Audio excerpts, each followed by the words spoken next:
tell us what Islam out there. Islam.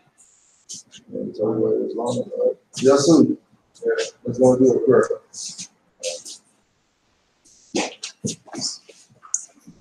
Okay.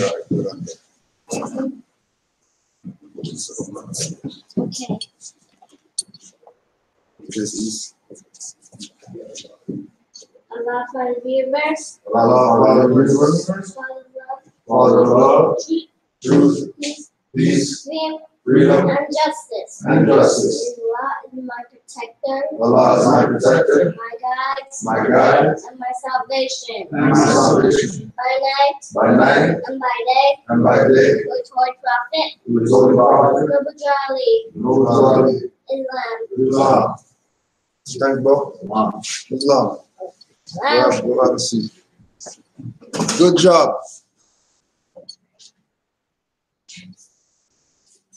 From the mouth of the youngins.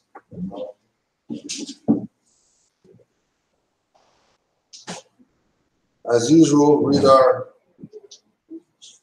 warnings to be read every meeting.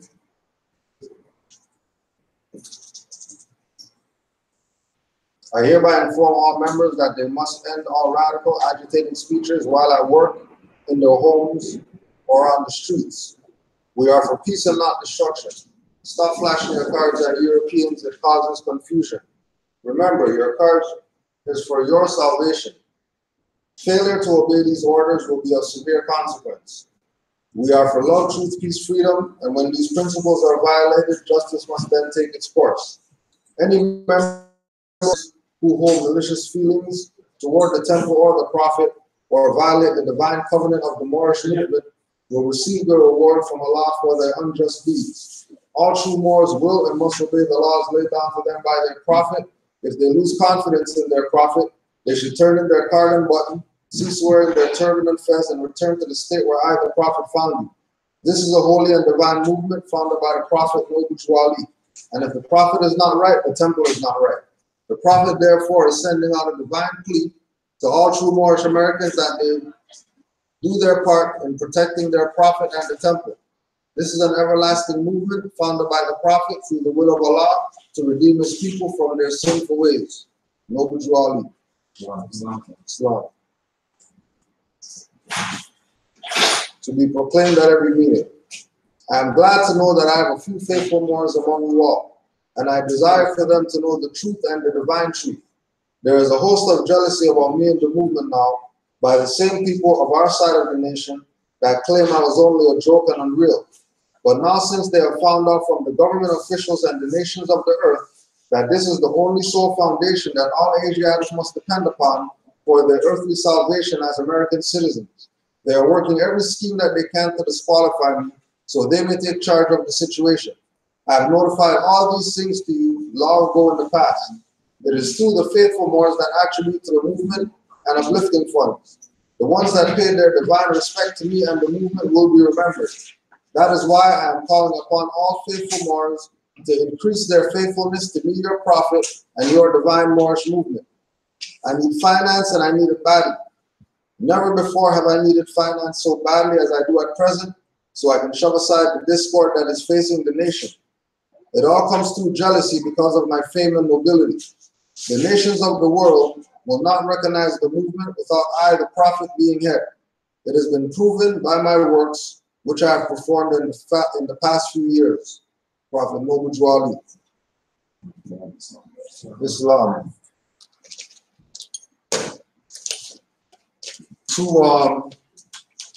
Two articles that were in Metro last week. This one reminded me of 27 letters, Brother Lanre Obey. So make sure you check the website. Brother Lanre Obey put out his book based on when he was incarcerated and writing letters back and forth to his daughter. And all the letters got compiled into a book. And when you read the articles, you'll see what's going on. Nova Scotia inmates publish list of demands. A protest at Nova Scotia's largest correctional facility is entering its second week as inmates push for better health care, rehabilitation programs, air quality, and other improvements. The inmates at the Central Nova Correctional Facility in the Burnside area of Dartmouth, Nova Scotia, have been taking part in what they call a nonviolent, peaceful protest since August 21st to coincide with the large-scale prison strike at institutions in the United States. These protests are calling attention to issues such as poor jail conditions, prison facilities, and sentencing practices. Although some American jails have seen inmates refuse food or take other action, Halifax prisoner advocate L. Jones helped the Burnside inmates channel their concerns into an open letter with a list of demands posted online by the Halifax Examiner and the Nova Scotia Advocate last week.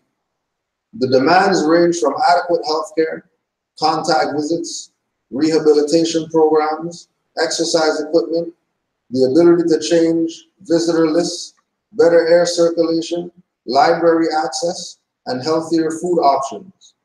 You can get a lot of people saying don't commit a crime if you don't want to do the time, or jail isn't supposed to be fun. Now we're talking about fun. It's really bad stuff they're asking for, Jones said. It's really basic stuff they're asking for. So the Halifax Advocate, L. Jones, I'm putting that out again to show that there's even the people who are quote unquote inmates are fighting to have their right respected. They're striking for their rights. They're not supposed to have rights if they're a prisoner. So even on that level, they're saying, you know what, there's something wrong here, because even though we're prisoners, we should be treated with some type of whatever, regardless of what. Right? And they definitely have a position. Because again, when you go back to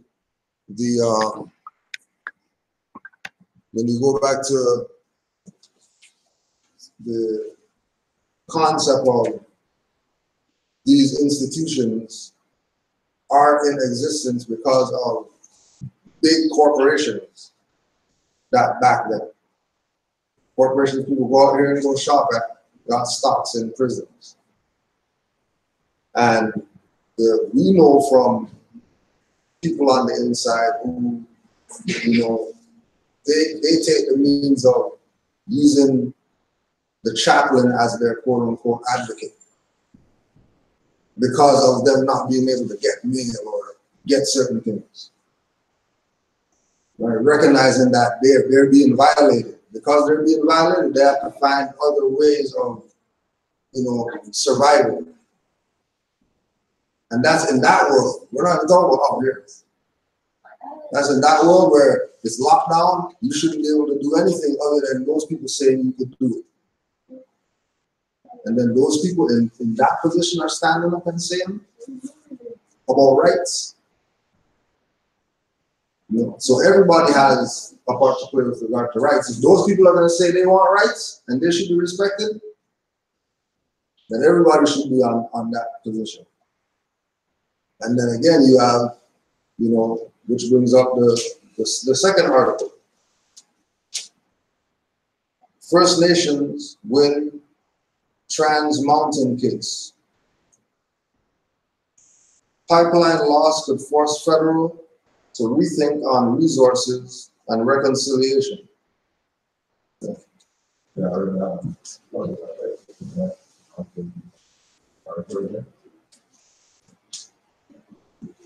Remember, they're pretty much saying that the indigenous people override the government with what they wanted, the thing that they wanted to carry out. Right? And this goes into the whole truth and reconciliation and building a relationship again with the indigenous people, because we did so much bad stuff to the indigenous people. So we have to, make it seem like we're trying to help or whatever. They realize that that's some BS.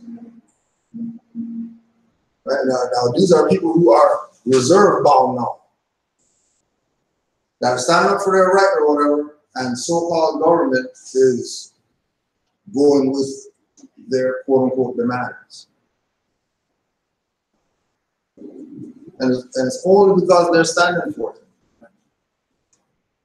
That's all. Just stand for it.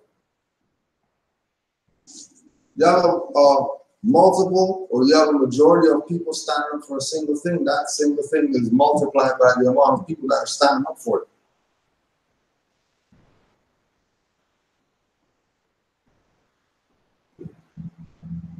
And always remember that it's also a birthright theft. With them saying First Nation.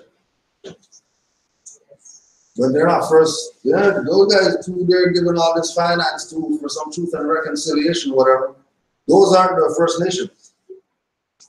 The First Nations are people who are in Jaden Finch and Jungle and Flemington Park and whatever. That are on those reserves. That's where they should be putting their finance and their whatever. Because the reserve people already know that all their chiefs sold out. They can't even go to their chief. They have to set up with them, and then one day they'll go talk to the chief. That's the position that they're going in. Right? It's almost feudal. Yeah. Oh, it sounds right. Yeah. Yeah. It's like they're saying, we only go all the way through. You got to follow all these instructions, just like that. It's like a code. It's like that statute. Yeah. It's not really law. Yeah. Yeah. And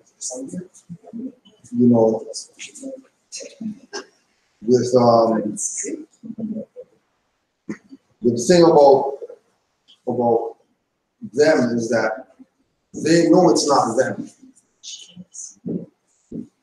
Like when we deal with them, when we see them, when we deal with them, they know that the black people, we're brothers or whatever like that. But they would only say that to individuals who have that mindset. So as soon as they say that to somebody else who's not of the mindset, they know the code of that person's probably gonna go tell. Mess up stuff for everybody. This is because you told that individual who you know you shouldn't have told them anything, because they're gonna go tell. And once they realize that the chief sold them out, their position should have been, okay, time to give everything back to the rightful heirs. Because even we're being played. When there's that, just check on that back table, or the stuff that was up there with the flags and whatever. There was a little book there with that says treaties or something. Just pass that up. A small booklet.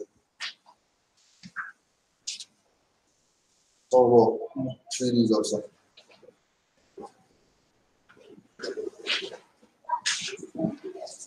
And so the Mississaugas of Credit First Nation, and they have a little booklet that they give out or whatever, telling you what all treaties that they did with the European in order for there to be a Toronto, Mississauga, and all these different places. Now, if they are doing treaties with the people who colonize them, and the treaties are for the colonizer to have something, they're going to live on a reserve, but the colonizer could get this jurisdiction carved out, we'll call that Toronto, they can get that. And we'll call it a native name and all that stuff. But you know, people who are the ones that stuff is named after, they don't even live there. Only Europeans live there.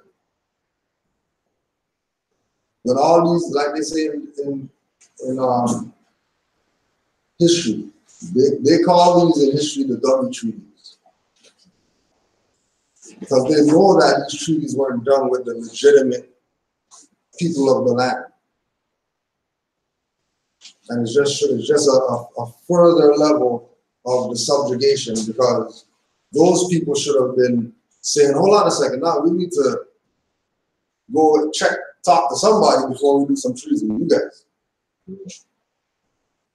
That there has to be some grand council or whatever, that when you say, yeah, we're going to do treaty or whatever, there should be somewhere where they go and all the different Indian tribes or whatever are going to say, okay, yeah, or nay. That's the true republic right there. Right? And if they did do that, and these people still got the stuff, then you know how real the sellout is. Because they got the stuff. Right? So that's the Mississauga of the first credit. 3 federal court judges of appeals unanimously ruled Ottawa's attempt to consult First Nations were flawed and called ignoring oil tanker risk an unjustified failure.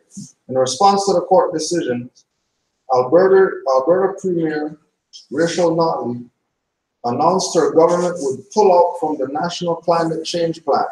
The Notley government had previously argued that their focus on reducing greenhouse gas emissions helped provide the necessary social license requirement to get the pipelines built.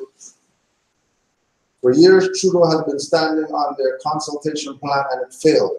It failed completely, said Squamish Nation Councillor Kelsilem, also known as Dustin Rivers, as he stood Thursday against the backdrop of the border inlet, a waterway and food source of vital concern to his and other Coast Salish community fighting against the project. Stop picking fights with Indigenous people. Behave honorably. Respect us, he told reporters. And the one who told reporters was Squamish Nation Councillor Kelsilem, Khelsilem, but then they put his AKA there, the European AKA name, because they have to. So they're saying it's time for truth and reconciliation. This relationship between foreigners and Indigenous people has to get better. With ourselves and our teachings, we're recognizing from the perspective that us being better is a spiritual thing for us. And then once the spirit is working properly, then all the other stuff is going to work properly. That's just how it works. There was an article, or a speech, I mean, by Charles Lennox Redmond. And he became one of the first, quote unquote, African Americans to give testimony before a state legislature when investigating discrimination in public transportation.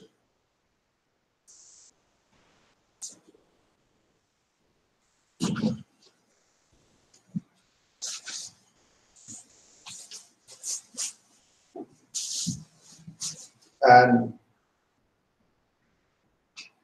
what they call the speech is the rights of the colored citizens in traveling. The rights of the colored citizens in traveling.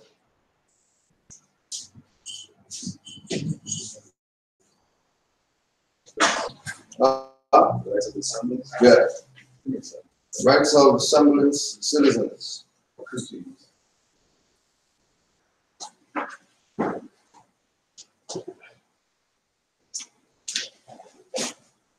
How can you have a right against a semblance? Right. That's right in there, and people read past that, right?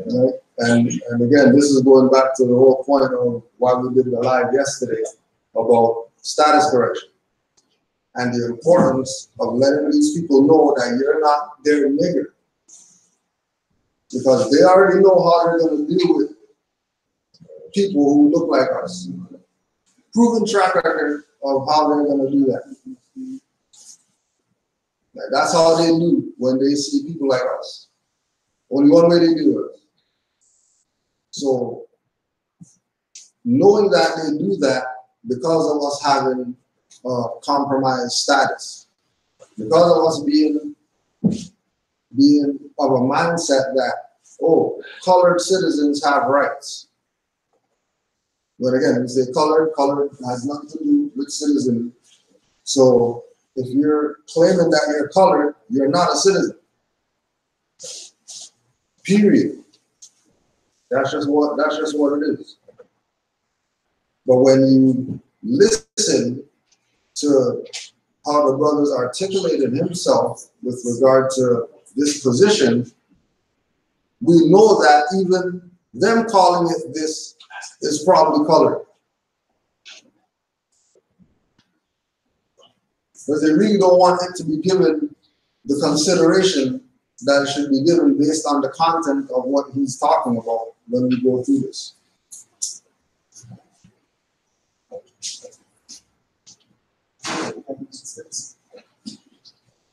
And now, sir, I shall endeavor to confine my remarks to the same subject which has occupied the attention of the committee thus far, and to stand upon the same principle which has been so ably and so eloquently maintained and established by my esteemed friend, Mr. Phillips. Our right to citizenship in this state has been acknowledged and secured by the allowance of the elective franchise and consequent taxation. And I know of no good reason, if admitted to this instance, why it should be denied in any other. With reference to the wrongs inflicted and injuries received on railroads by persons of color, I need not say they do not end with the termination of the route, but in effect tend to discourage, disparage, and depress this class of citizens. Right, so, same thing that Noble Juwali said. If you adopt the fake name, then misuses and abuses and all that stuff is going to apply to you. That's all. Nothing else is going to apply to you. Once you accept, I am not going to change myself from being in a dead status.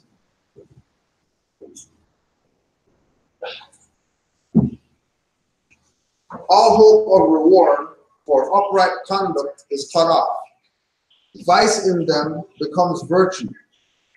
No distinction is made by the community in which we live. The most vicious is treated as well as the most respectable, both in public and private. But it is said we all look alike. If this is true, it is not true that we all behave alike. There is marked difference, and we claim a recognition of this difference. In the present state of things, they find God's provisions interfered with in such a way by these and kindred regulations that virtue may not claim her divinely appointed rewards. Color is made to obscure the brightest endowments. Color is made to degrade the fairest character. Color is made to check the highest and most praiseworthy aspirations. If colored man is vicious, it makes but little difference if bestowed, if besotted, it matters not. If vulgar, it is quite as well. And he finds himself as well treated and received as readily into society as those of an opposite character. The higher our aspirations, the loftier our purposes and pursuits, does this iniquitous principle of prejudice fasten upon us, as especial pains are taken to irate, obstruct, and injure. So the higher that we try to be, the further away we try to get from being their property, the harder they're going to go at trying to make sure you don't get out of that position. Because all they need for you to do is to yield. And then they can do whatever it is that they want. You have abandonment there. So the right is something that, as Aboriginal and Indigenous people, it's something that we have. We have the right. Because we have the right, the people who are in the so-called power, they know that they've been given privileges and benefits for a long time. And people are used to just being able to get without having to do anything for it. Just sign this paper and we'll give you whatever it is, then whatever. Just prove to us whatever and just give us whatever. They're only doing it from that perspective because we abandoned our right to do it for ourselves. And again, when we look at everybody else, they came together on their own with themselves, sorted out their whatever, and now they have whatever they got. That they can say, oh yeah, but this is our cultural center. This is our school. This is our library. We built this temple. This is where our people have to be getting to if they're going to get out of anything. Because the hand that's been given is continuing to give less. Because the more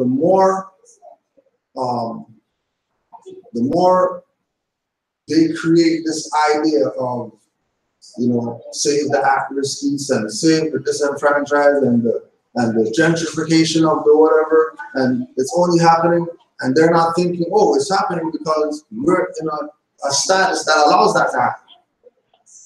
They don't do that with anybody else that's not in a dead status. They only do that with dead status people, dead status communities. They don't go to communities where people, quote unquote, nationals live and say that they're going to tear down their stuff and build condos and all that. Without calling up some type of meeting, have all these people from that community there, they outline their plan, people get to ask questions or whatever like that, and then something happens. Abandonment. Surrender, relinquishment, disclaimer, or cession of property, or rights. So basically, when we're going in the wrong direction, we've given up our rights when we're not with the nation. And this is where all the different schools of thought have led people to this line. Everybody talks about nationhood and we are a nation and all that. They lead you to that line, but without knowing what you're going to claim going over that line, which ties you to the nation or the estate or the country or whatever it is that you're making the claim to. If you don't know what you're moving forward on as far as how you're going to classify yourself to these people, when you relate to them, who you are, then you abandon. You surrender. You relinquish what is. So we say, you know, join the Moorish Temple of America. Well, this has been around since 1913. Who got more? Who been around here longer, other than you and I? And you're not even finding them. There's stuff to join right now. Who else? Like, we're the ones still here. Because something was already laid down to get us to the position where we're supposed to be. You're not Negro black colored. You're Moors. If you're Moors, that means you're Aboriginal Indigenous. If you're Aboriginal Indigenous, then you're not people of color. You didn't abandon. Especially when the reason that you abandoned is because of threat, duress, and coercion. The reason you abandoned is because you saw some YouTube video and there, whoa, that's what they do to Moors. I'm not going to be a Moor or whatever like that. That's what they do to Moors. That's threat, duress, and coercion. But being a Moor is your birthright. Regardless of what they did to a Moor and put it on YouTube. Guaranteed that Moor they did that to is still a Moor. Bet you didn't switch. Well, I'm not going to be a Moor now because if they beat Moors up, so I'm not going to be a Moor. No, that's a birthright. You can't change that. Chinese can't not be Chinese because they don't like whatever food that Chinese people eat. I like fried chicken. So I'm not part of the Chinese because I eat fried chicken instead of whatever it is.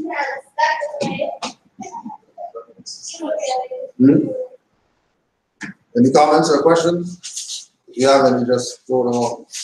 Well, yeah, but the advantage is that once you left something, then that's there for somebody else to pick up too. Right. So I'm not sure if they're doing it. Just taking it per se without saying it's kind of kept trying to move. Yeah, and then that way it's not prejudice. It's not racist. It's not stealing or whatever. Because you're the one that dropped your stuff and didn't pick it up. You're the one that said, okay, we're going to put more over here and we'll be black.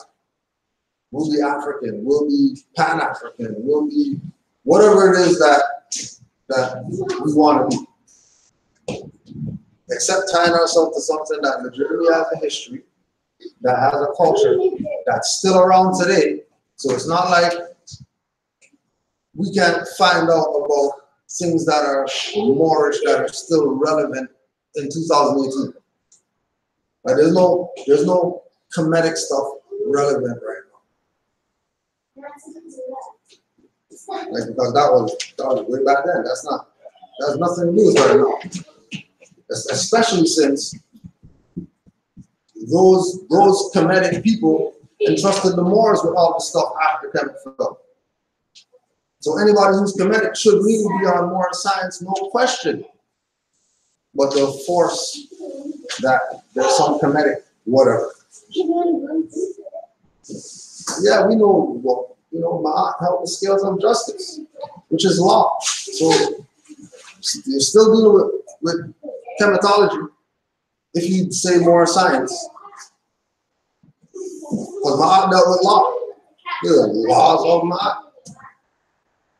Well, you don't want to do a law, you don't want to get down with the Moors, and so we can unify and get ourselves out of this mess. Yeah, you can be Peru, whatever. Let's put LRD on that, and let's be Moors. Yeah, you can be Osiris, Ellen, whatever. There's Moors who are that. That have Kemetic names, declare their nationality, go to court, beat up cases, talk to highwaymen, do whatever it is that they're doing out there. With quote-unquote Kemetic Egyptian name. And nobody's like, oh, that's an Egyptian name. You can't say you're a Moor because that's an Egyptian name. Don't talk to them like that. Well, people have that perspective. They can't be a Moor and study Kabbalah. They can't be a Moor and say Black Power. Nationality is the order of the day. The rights of colored citizens traveling wasn't written by somebody colored. It's not written by somebody taking a position of they are a slave or they were a slave or whatever. He's making a distinction that there's people who are like that shouldn't be treated a certain way. But I know what it's like to be treated properly. I know what the standard is.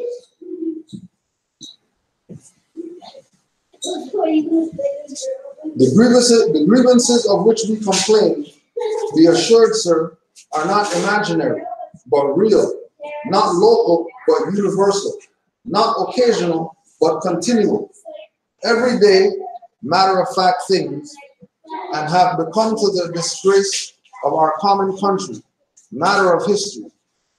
Mr. Chairman, the treatment to which colored Americans are exposed in their own country finds a counterpart in no other, and I am free to declare that in the course of 19 months traveling in England, Ireland, and Scotland, I was received, treated, and recognized in public and private society without any regard to my complexion. From the moment I left the American packet ship in Liverpool up to the moment I came in contact with it again, I was never reminded of my complexion, and all that knows nothing of my usage in the American ship will testify that it was unfit for a brute, and none but one could inflict it. But how unlike that afforded in the British steamer Columbia. Owing to my limited resources, I took a steerage passage. On the first day out, the second officer came to inquire after my health, and finding me the only passenger in that part of the ship, ordered the steward to give me berth in a second cabin. And from that hour until, by stepping on the shore at Boston, every politeness was known to me by the officers, and every kindness and attention by the stewards I feel under deep and lasting obligation to them individually and collectively. So being that the individual in question is not being treated like the brute, not being treated like how he's seen his people get treated. He's saying, you know, I will give honors to these people. I have to give honors to them because they can be a lot more. They can be a lot more hard on me.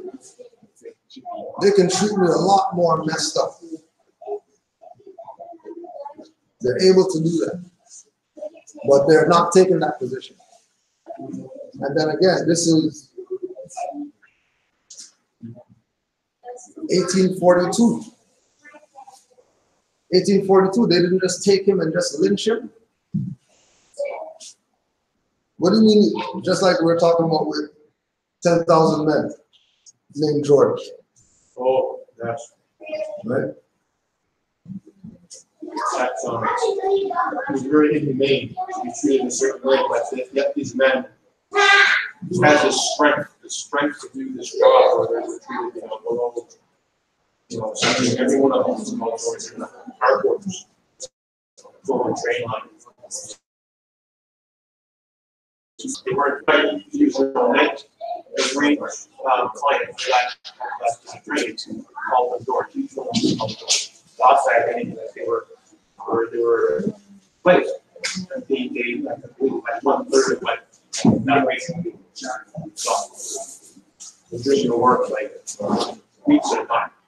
No days off. Like 1800 stuff. For the training days, training for the life. Yeah. That's what was going on. You were that's some of them took the job gladly though. You know, it's like the Willie Lynch thing. They're on the streets, whatever, they have to work, they have downtime. Like there was this pressure. There were these men that were glad to take those jobs. Even though they're being treated. Yeah. Still that. It's great. But that's the whole Willie Lynch thing. That's 10,000 black men. Very good. Very, very good. And it also speaks about what Welly says about press. You know, one man who helps them out of their situation, the power of the press. Newspaper man. So they took that picture, took their story. He went on the trains himself to find out. He played the part. We found out like right. Stockholm's the victim starts aligning themselves with the press. Yeah. Yeah. I won't say more about it. It's really good. Yeah. And also, we started reading this extracts from this speech on the art of stealing human rights. Jerry Gamble.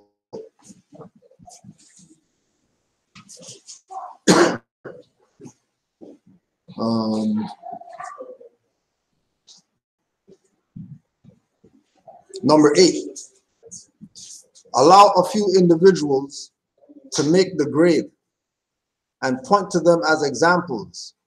Say that they are hard workers and the good Indians have made it, and that therefore it is a person's own fault if he doesn't succeed.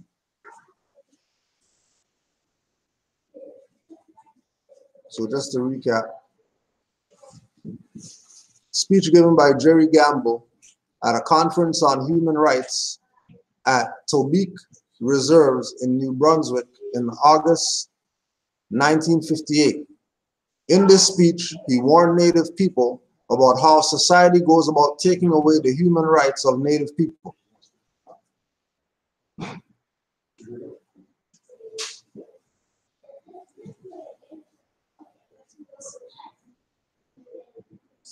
Let me see if I could share this one second. So that first one, allow a few individuals to make the grade and point to them as examples. Say that the hard workers and that the good Indians have made it, and that therefore it is a person's own fault if he doesn't succeed. Anybody have any thoughts on that before we move on? No. Are they saying that they've accepted colonial jurisdiction, and that's the way they're supposed to go and be happy through that? That's what you're saying? I would look at it like that. Well, that's the top, right? Yeah, yeah. You should be on your indigenous status Right. rights because you're on the land. Right. You're being forced to do that because it's a separate right? It's this that you're seeking for a lot of these agencies. And that's just another agency, the Indian status. Yeah. First, indigenous.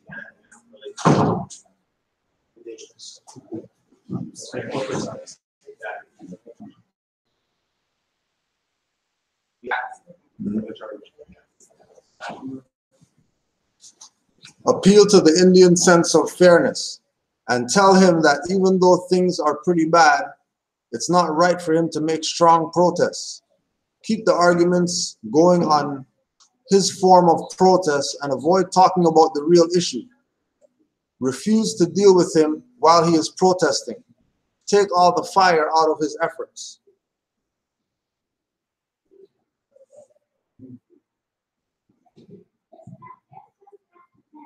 Right, so the Indians' sense of fairness is a common thing that they take advantage of with quote unquote the natives, because majority of Aboriginal indigenous people, you know, if you don't have a shirt, they'll give you the shirt off their back, just because they understand the grand scheme of universal love, universal vibration, being in harmony with nature. They're there. All indigenous Aboriginal people, that's something that they know about. That's something they practice regularly.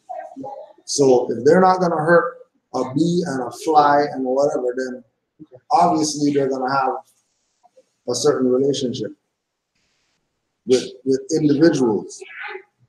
And you know, that was part of the whole downfall.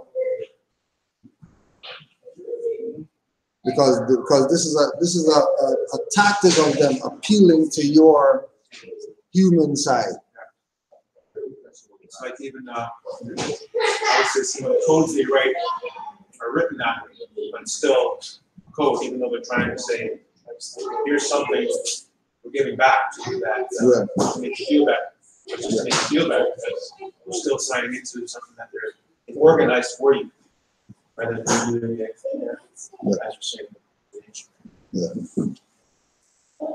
Any other comments? Encourage the Indian to take his case to court. This is very expensive, takes lots of time and energy, and is a very safe because the laws are stacked up against him. The court's ruling will defeat the Indian's cause, but make him think he has obtained justice.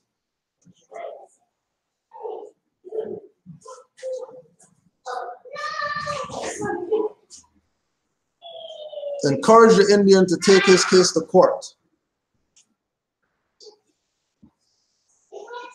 This is very expensive. It's like a vampire. The energy sucking really low, you know? Yep.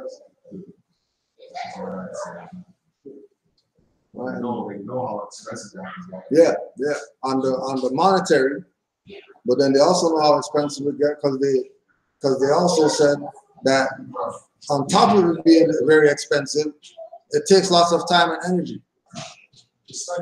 Right? Because they're letting you know that if you're taking this road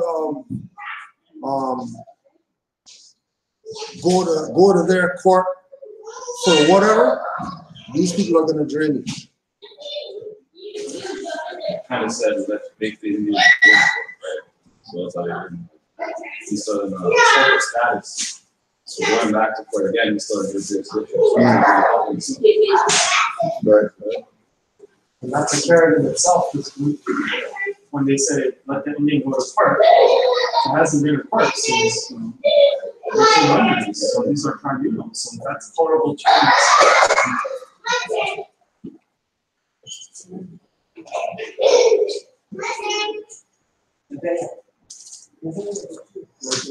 Sorry, go ahead again. No, I was just what he said. Perfect what he said. Exactly. It is very safe because the laws are stacked up against him. Right? The laws that are stacked up against the quote-unquote Indians is really not law. That's why it's stacked up against them.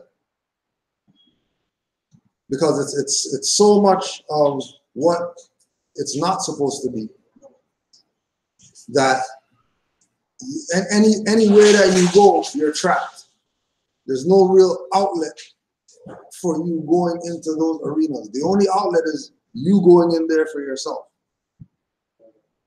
That's like falling in line with early morning. I get up by I'm skimming through the Black's Law, the fourth edition. Came across actual government. Yeah. The same thing. You know, it says that one that maintains itself by displaying force against the will of the rightful legal government, claiming to be more of the main people, right? And is successful at least temporarily successful in overturning the institutions of the rightful legal government by setting up its own legal. So, like saying that now there's no encourage the Indians to go to court, their court, right? Exactly.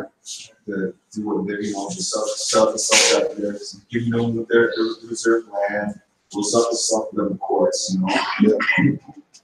Make them feel comfortable, make them feel like, you know, they're belonging, you know, that they're what they're supposed to actually get done is not actually getting done. But it appears that it's getting done. You know? Yeah, and again too, the whole thing with the fraud of the Truth and Reconciliation, of them saying they're gonna give this back to the Indians or give that back and whatever, and it's looked at like, oh well, they're helping them or whatever. But if they're classified as Indian, that's a dead status. Them saying that they're Indian, and even us with talking about that, they know, but they'll still pull out that Indian card in order to get their tax exempt or whatever, or to prove who they are, or even with Moors when we go to certain places. Oh, I never seen this Indian card before. What kind of Indian card is this? And all that. You know, because it's not what they're accustomed to. It's not what the government said. But again, going back to the de facto government, they're the ones that overthrew the true government, as it says. So how are they the ones that are the ones making the decision or looking at whatever perspective? How are they the ones telling somebody come to court when they're de facto? It has to be because who they're calling is in a dead status. And the schools say they're de facto, right? Yeah. The schools are de facto. Yep. So even they're admitting that they forcibly overthrew the actual the school of thought that we're supposed to be in learning, right? Yep. They're even Yeah, so in their criminal code, Article 15, they say they're de facto, that you don't have to be responsible for a de facto government. Yeah. That's right. It's right in their criminal code. And they're telling you there's the door, but as soon as you take that door, well, you're still getting at the lower level, you're still getting the tax, you're still getting hits of all this stuff, and they're still trying to. Yeah, right. It doesn't even look at once. It doesn't even give it to you, but it doesn't really have a proper effect. Even like if somebody doesn't study, it just hear the word the fact they could use like French or something, and then fact, it's like, oh, it's on the record, it's fact. Yeah. So they think it's the record, or it's the fact. When in reality, it's not. It's Yeah, you need the dictionary.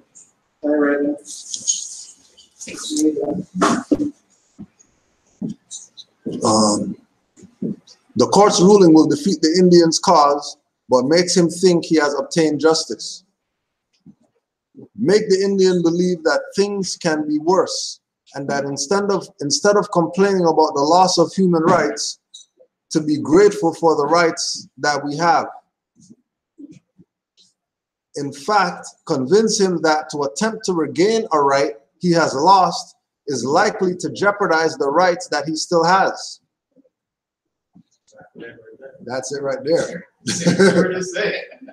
That's it right there. Convince him to attempt to regain a right he has lost is likely to jeopardize the rights that he still has. So, people are claiming that God. right.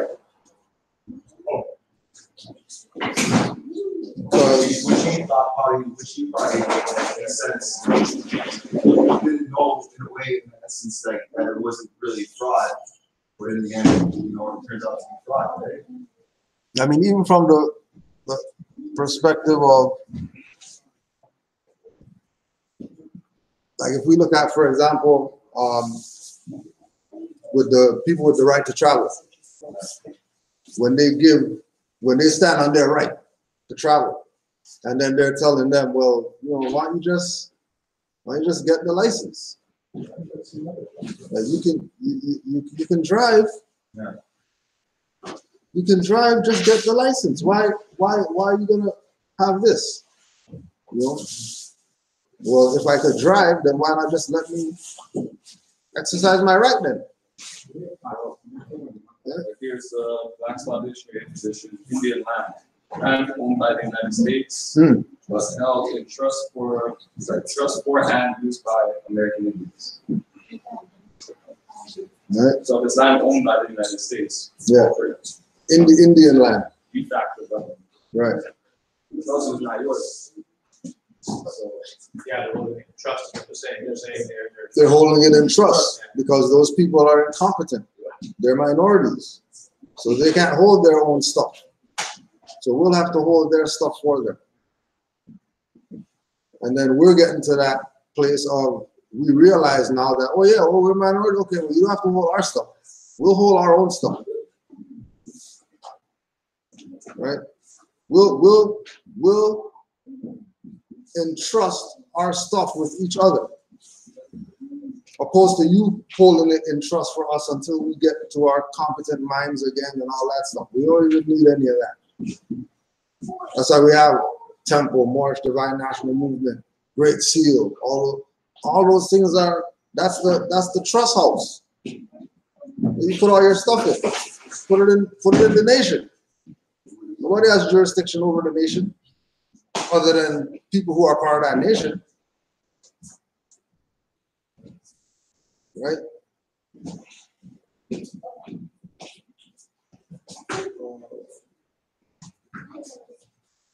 Set yourself up as the protector of the Indians' human rights. and then you could choose to act only on those violations you wish to act upon. I'm saying truth and reconciliation, whatever.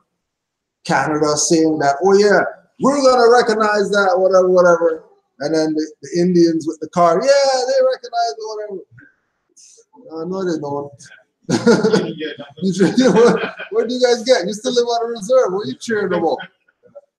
You guys are on the reserve getting stuff, and then you're thinking that you got something. Well, you're on the reserve. Like what? What don't you get? Right? Really trading places for everyone. Yep. What I noticed is during federal, like in Hamilton, there's a lot of reserve land. Yeah. They're not doing anything with it. Nothing with it. But I mean, what are they going to do with it? You know what I mean? Because that's the position that their chief signed them up for. So remember, the chief doesn't live on the reserve with them. The chief lives somewhere. He has Benz, Beamer, and all that stuff. He lives in some mansion somewhere. The chief of the Indian, whatever. He doesn't live on the reserve with them. And they're not like, hold on a second. How come he has to make a trip to the reserve when we have some ceremony or whatever? How come he's coming from way out there? How come the chief's not in the teepee right over there? We can just go over there and just talk to the chief. Even them, they got food. Place, right? And once you were part of playing somebody else, you can't call on when you get played on. You just have to take the L. Because you sold somebody else up. That's what you get for selling somebody else up. Right? By getting successful on a few minor violations of human rights, you can point to these as examples of your devotion to his cause. The burglar who is also the doorman is the perfect combination.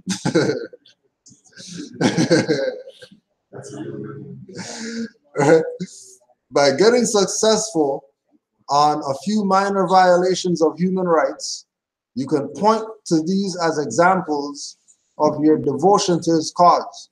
The burglar who is also the doorman is the perfect combination. That was a good one. And that's been the theme, the burglar as the doorman. And the burglar who is also the doorman is the perfect combination. Yeah, they always come in peace, right? It's like the Christian. Yeah, the missionary. Yep. Yep. Yep. Coming to civilize the heathens. Civilize the heathens with this sword.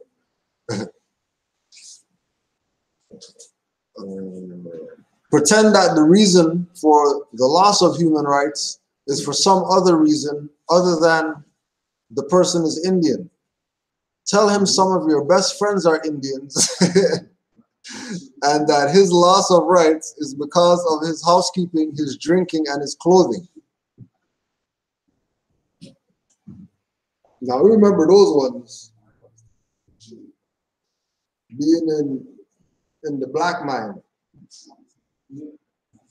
And then you have some European that slips and says something funny like I got black friends and stuff like that.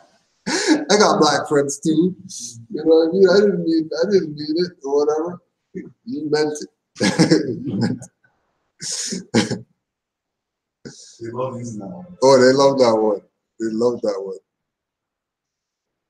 Tell them some of your best friends are Indians.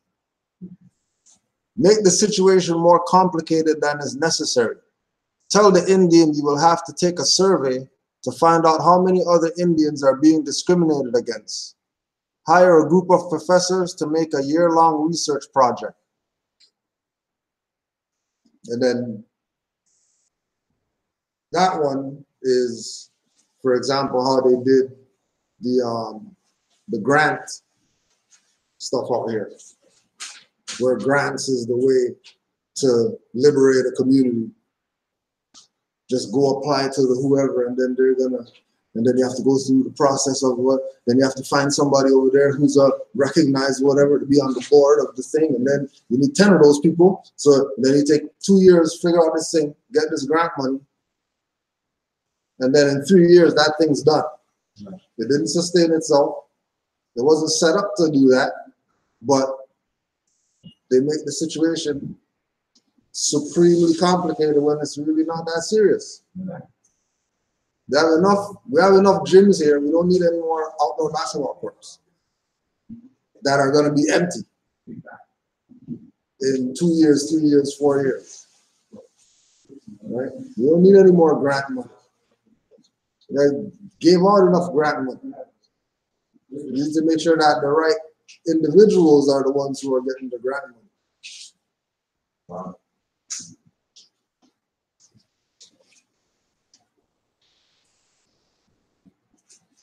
Insist on unanimity.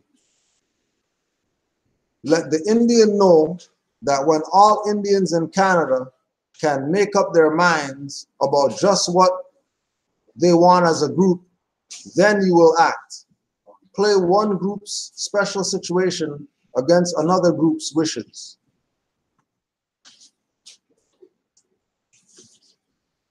Select very limited alternatives, neither of which has much merit, and then tell the Indian that indeed he has a choice.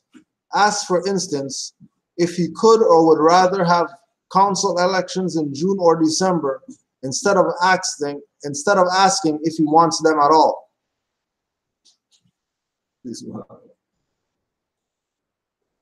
Convince the Indian that the leaders who are the most beneficial and powerful are dangerous and not to be trusted, or simply lock them up on some charge like driving with no lights, or refuse to listen to the real leaders and spend much time with the weak ones. Keep the people split from their leaders by sowing rumor. Attempt to get the best leaders into high-paying jobs where they have to keep quiet to keep their paycheck coming in. Right? A lot of that going on right now. Right? Simply lock them up on some charge like driving with no lights. Ample amounts of morals to talk for those ones. Stop kidnapping for no reason. Just because they're in a community that they're being active and they're waking people up and they're causing the so-called corporate state to realize that their brainwash program is not working anymore. Their chemtrails spraying is not working anymore. They need to find some other ways to get people under the influence of them. Because the society is in the place where, you know, it's Mother Nature and universal laws and astrology and things that are ruling right now. If you're not in tune with those things, you're going down with the ship. So if they can get people to look at the individuals who are doing most to try to liberate the people, the ones that are and have been working the most, make it look like those people are the ones that are the problem. Which is, and again, this is somebody talking to indigenous people in New Brunswick. But this is something that applies across the board when you're dealing with the Aboriginal people. Like this is how they deal with Aboriginal people.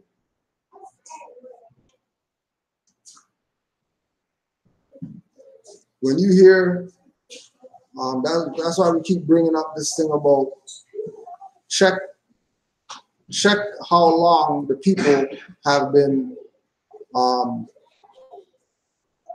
doing whatever it is that they claim. So if you're somebody who goes YouTube to go learn stuff, whoever stuff you watch, go check there when they first got their page at. If they got their page yesterday, you probably don't want to take these people serious. You probably don't want to take them serious.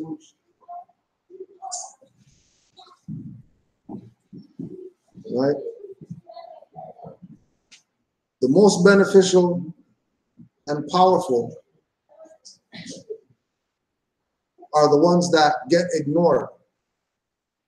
So if you put that into perspective of views, the Moors who you want to check are the Moors who don't have 50 million views. Like you want to be in the thousands Moors if you're going there to go learn. Because they would pump up all these weak people with pages that are teaching you nothing. We know those people get deals from YouTube. Like we know they get deals for views. Stay on line with that YouTube tape. Canaanland Moore is the first one. Someone is like, who controls that? Does someone control that tape or something? Then we have the two, right? Yeah. Canaanland Moore 2. Yeah. And then Canaanland Moore 1. Yeah. The first one we still use. You just can't stream from it. Yeah. Because that's the one with the most viewing time. So that's the one that they'll attack. That's the one that they'll want. You know, they can't ultimately. They can. They could just shut it down or whatever. But because live is what is the thing, you know what I mean? They'll just stop that, but you can do everything else. That's why we could still upload on it or whatever like that, but we just can't go live from it. I still see the upload. Yeah, because the uploads are still going up, right? So why would, you know, like what is it that'll make them pick the live thing to be the thing to put a block on because of a complaint from somebody, right? Because the live is real time. The live is people who are waking up right now, not somebody who, you know what I mean? Like you're getting them in their mode of they're seeking. They're looking for some type of direction, especially when you go into like our chats or whatever like that. And you have actual like real live Moors in there, that people who they've been online never knew that there were Moors where they're at till they came to our channel or whatever. Yeah, Moor. After the guys left yesterday, me and Kali were here. Yeah. We're about to leave. Exactly that. Moore was across the street, and he seen the sign, and he asked one of them, like, what is that? And it's like, yeah, you know, and told him something, and then right away he ran in, gave himself, he's like, yeah, I'm gonna be back. Ready to take yeah, we've been on this trip for like 4 years. And you party all the time, don't you? He's like, yeah, I don't even know you. I go, yeah, I showed him the empty. Yeah. That's where we were. He's like, yeah. I had no idea. For real. Right? Yep. No. Keep the people split from their leaders by sowing rumor. That one goes right in line with Noble Drew Ali. And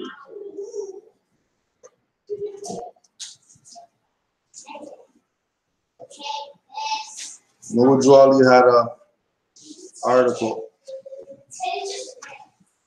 dealing with our leaders and the proper perspective we should have on following our leaders.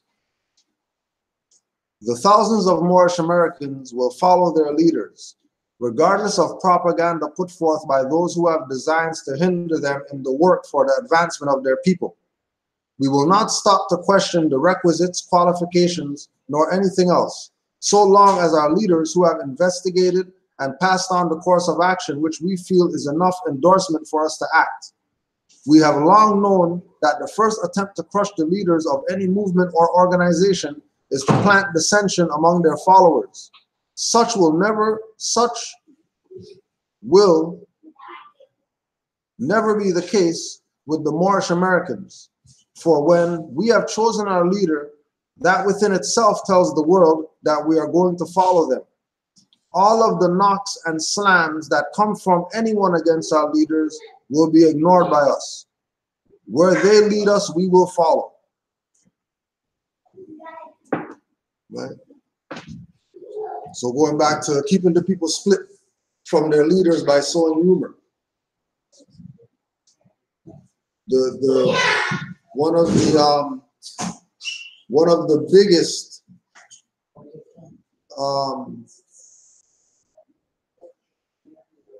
attacks right now going on is against RV Bay Publications. And that whole attack is based in the whole thing of, again, of, you know, sowing rumors. Oh, I sent stuff there, I never got anything back, and they don't have the right information, and they're not in the temple, and they don't do what Noble Juali said. But when you go to the website and you go through the tabs and what's on there, there's no way these people are selling you out. Yeah, this one's clear. And we're actually looking on the website and reading it. There's no way that you're gonna go to the website and think that they're selling out somebody.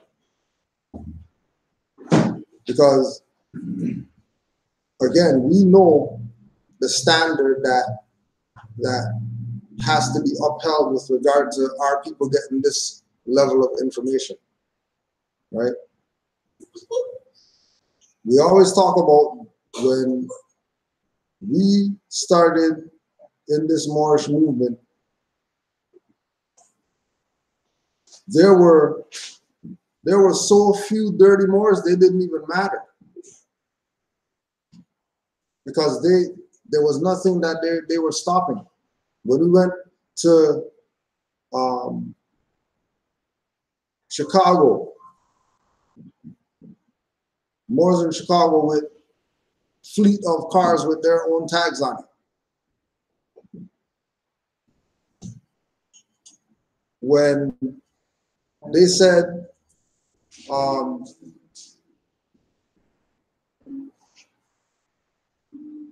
Taj Street Bay is coming to town, everybody's at that. Like standing room only. And then that's just Moors. Like, we're not talking about people who are trying to find out about this or whatever like that. Only Moors there. Now you're looking through the thing and it's just feathers and turbans and that's it.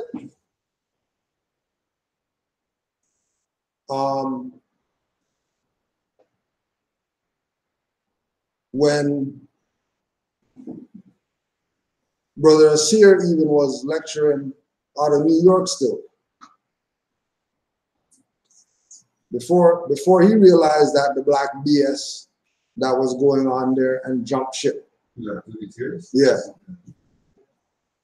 Because it was the money game. It wasn't about liberating people. Back then, 08 was prime time. Know thyself. There was none of this debating each other and all that stuff. Everybody was going to everybody's stuff. Because there was a common idea, there was a common perspective. When we look at what's going on today, the amount of different whoever's are out there today, there must be some type of campaign by somebody to confuse our people so they don't get this. Has to be. Because this stuff was locked in 08. Now, we came in that this was locked. Moors didn't have to go to court if they had court. You didn't have to go. Because you already know that they're dismissing. Being able to go to the county, file a suit in the county against whoever talking crazy about your birthrights. Little stuff as bailiff said, take your fez off or whatever. That guy's getting sued for that. No way. Any little thing, you try. And then all these doors started closing. And then as those doors close, all these people start popping up, telling you about what it means to be Moors all of a sudden, and how to be Moors, and the best paperwork to file, and like how you guys went around in 04, 05, 06 talking about you got some paperwork to sell. Following line with what you said about the whole separating the people, the leaders, getting people to turn against the leaders, like RBB publications. Yeah.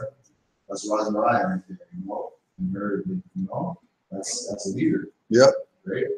That's like whoever's pushing that propaganda of RBB's theory, that's like the same thing with pushing away from the leader, right? Now people are confused. Yeah. And even in regard to that too. Back then, that was the only place you were going to online. Like they had a site.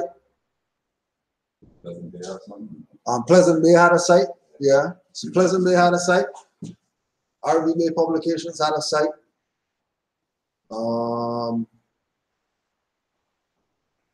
Hakeem Bay might have had a site. Yeah, New Atlantis, yeah. Hakeem Bay had a site. Did Leaving Them have a site back then? I don't think Leaving Them had a site yet.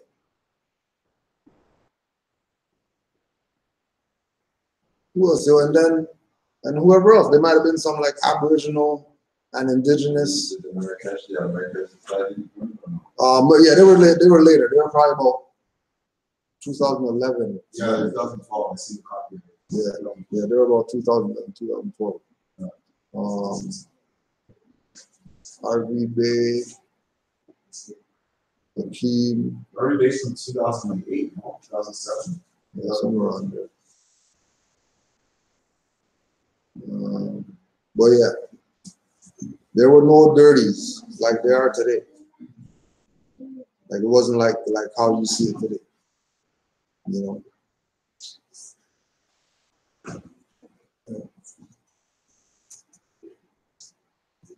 Speak of the common good. Tell the Indian that you can't consider yourselves when there is a whole nation to think of. Tell him he can't think only for himself. For instance, in regard to hunting rights, tell him we have to think of all the hunters or the sporting good industry.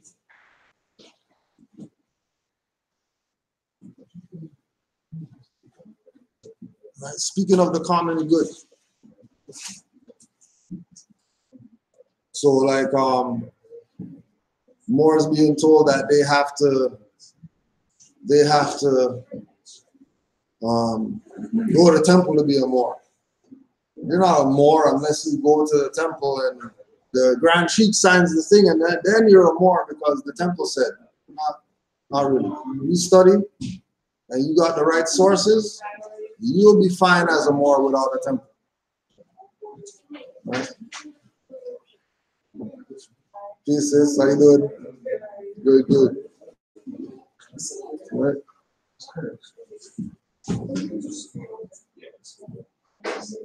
Remove rights so gradually that the people don't realize what has happened until it's too late. Keep in mind that they stop talking about Indians now, they're talking about people now. So he's letting them know that it's not just them that's under the guillotine. Put little things in there so that anybody at large who's a student that's reading this could go through all these actions that they have of how they steal human rights and protect themselves from getting their human rights stolen. Because he's giving it up to them. He's not lying. Remove rights so gradually that people don't even realize that they lost the right. They have the most prominent people right now talking about somebody's children are kids. And they say that comfortable. Yeah. They say that easy, like, there ain't nothing. Yeah. Kids. Yeah. The kids are whatever. The kids this and the kids that. Prominent people. People who say they know their self and all that. Talk about kids. And that's just one little thing. Right? And what did that do? That remove the rights of the children. Right? Remove their rights. Have the adults remove their rights. But it's not them that said call us kids. Adults did that.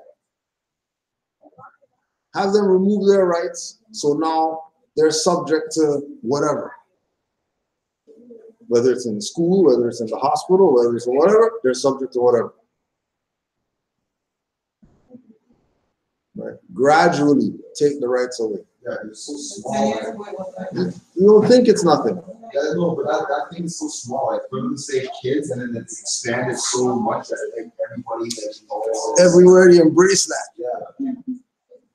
Even if the sign of security must be not children. Yeah. Yeah. Because it was sick children's. Yeah. It wasn't always sick kids. No longer people, no longer human beings. Animals. If you see all these signs, Yeah. we brought back into children, they take the one. Right. So with on that level, right?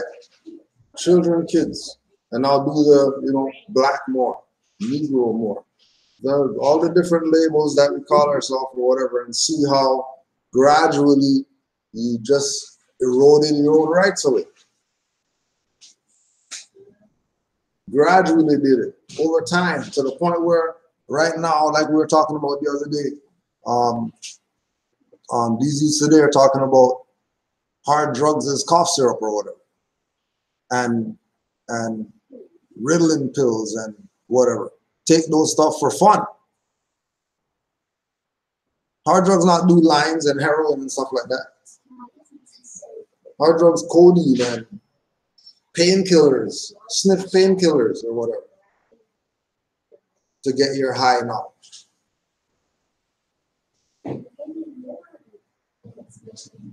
Like completely removed from even humane thinking. And again, it goes back to the same thing of once you're classifying yourself from some subordinate position, there's a divine part of that deals with your mindset, that deals with your spirituality, that deals with, are your chakras gonna open up, close up? Is your third eye gonna open? Would you even be able to even comprehend what a third eye open is? Would you even know what it means to really know who you are eventually? Is it gonna be a lost art? Know thyself. That really it's only the people who've been studying or whatever like that. That's who the council of the gods are, and that's it. Everybody else is zombies.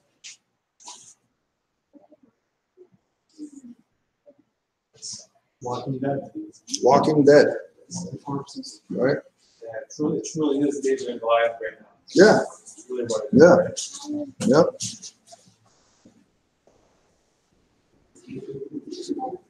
James wins, so it's like the prophet said, the future certainly known, right?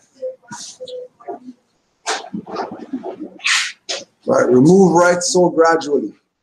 In regard to hunting rights, first restrict the geographical area where the hunting is permitted, then cut the season to certain times of year, then cut the limits down, then insist on licensing, then Indians will be on the same grounds as the white sportsmen. So he's even letting you know that once they get to we're gonna license it, that's the last stage of them taking everything. And then when we check, licenses is a common thing now. That nobody deals with a Lodial title. Everybody deals with some colonizer gave you whatever it is, the permission to put something up or to build something or whatever. Right? Gradually move. Once you get to licensing, and they're talking about licensing it, they start talking about license to do things that are rights. You know that some people before you definitely dropped the ball because it shouldn't even got to the level of them being able to license it if it's a right. Because there should have been people standing up for this. But then it goes back to what they were saying at the beginning, that hey, once you realize who the leaders are, chop those people down ASAP, make them an example for the other ones to not even think about getting on this. And if they are on this, they're going to be just passive with this, and it's not even going to matter because they're passive with it. So who cares if they call themselves Moors? If they call themselves Moors and they're just chilling, oh yeah, we're Moors, but they're just chilling. They're not serving any purpose. The establishment's not looking at that as a threat to it. Rely on some reason and logic, your reason and logic, instead of rightness and morality. Give thousands of reasons for things, but to not get trapped into arguments about what is right. So if we look at it like all the arguments you ever had about getting your tax exempt, them taking the taxes off. Majority of the time, as soon as you start going into the rightness of you having the taxes off, forget if there's a button or whatever like that. I'm indigenous, I don't pay tax. They got something, they got a reason. They have something not having to do with that they're going to bring up as to why you can't. Oh, well, the computer said that we only accept, but doesn't matter what you accept or not. If it's a right, then it's supposed to be just acknowledged. There's not a standard that a right is held to say, oh yeah, okay, well that qualifies as a right. Oh no, that doesn't qualify. Rights are what they are. Right? Especially when you're, when we look at the colonial position of abandoning or not recognizing, let's say. The problem is the colonials being allowed the opportunity to recognize something. Like motions. That's what gives them the power. If you can file an affidavit, why file a motion? Because the motion is what they're going to say they have jurisdiction over. And they can accept it or deny it, whereas affidavit, that stands as fact.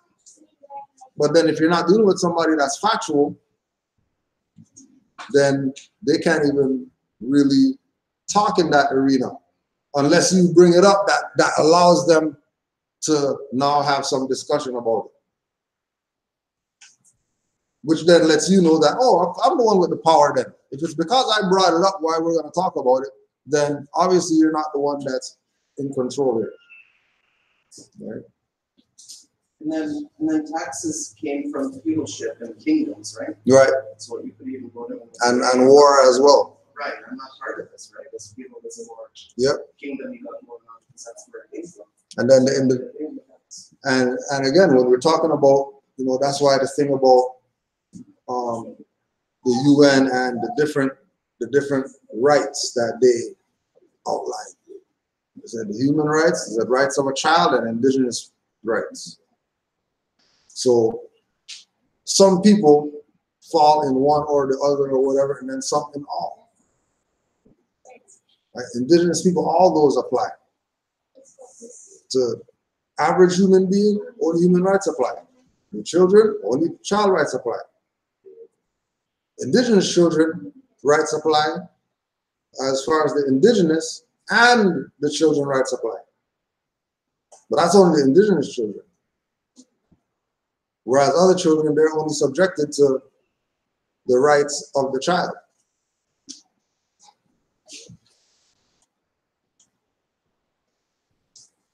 And lastly, hold a conference on human rights. Have everyone blow off steam and tension and go home feeling things are well at hand.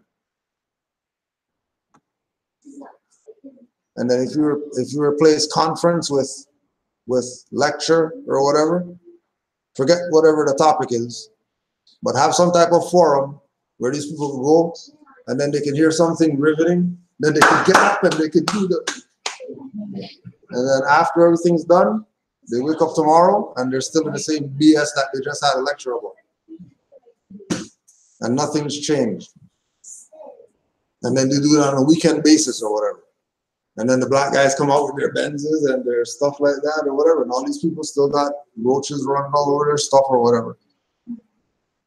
These people not trying to help them get out of those positions, like doing nothing to help them, but want them to support them with their campaign for the whatever or whatever it is that they're doing.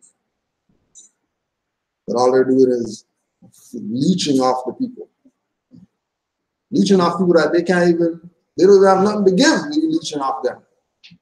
Now you can leeching off something fat that you could get something.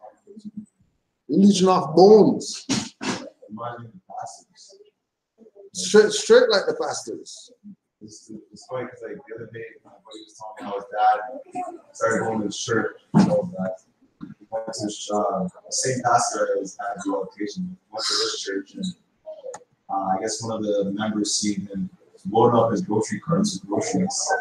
Went back and told the pastor that they seen so and so loading up their groceries. You know?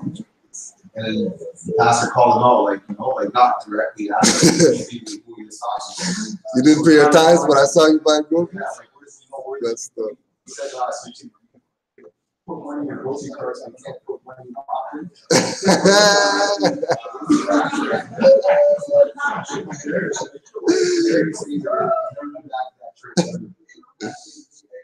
That's crazy. This one will be, you know. That's crazy. And the problem is there's not enough of a collective of people, like that's one person saying it. There's not like a little reason. Essential? Yeah, they're done, yeah. That's the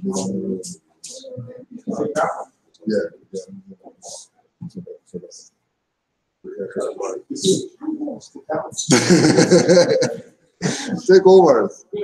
You got one back there? Take over.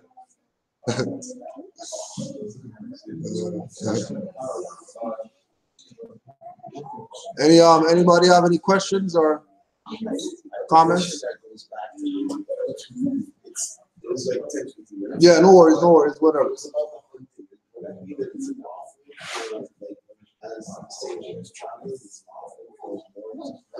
Right, basically, yeah. You know, but again, you're going into the whole thing of you need to be able to back up that claim that you're making. You know what I mean? So yeah, it's no different than you know, right to bear arms or whatever. You know what I mean? Like the right is there, but can it be backed up? It's enforceable, but can it be backed up? You know what I mean? You know, are they really going to be able to hunt if these people have their mercenaries, you know, and the hunting grounds, making sure that nobody's hunting? You know what I mean? And then the other side of it is that if they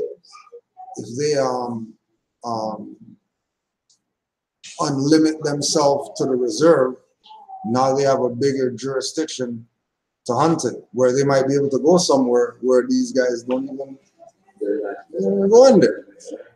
Not going all the bushes or whatever like that. You know what I mean? Right?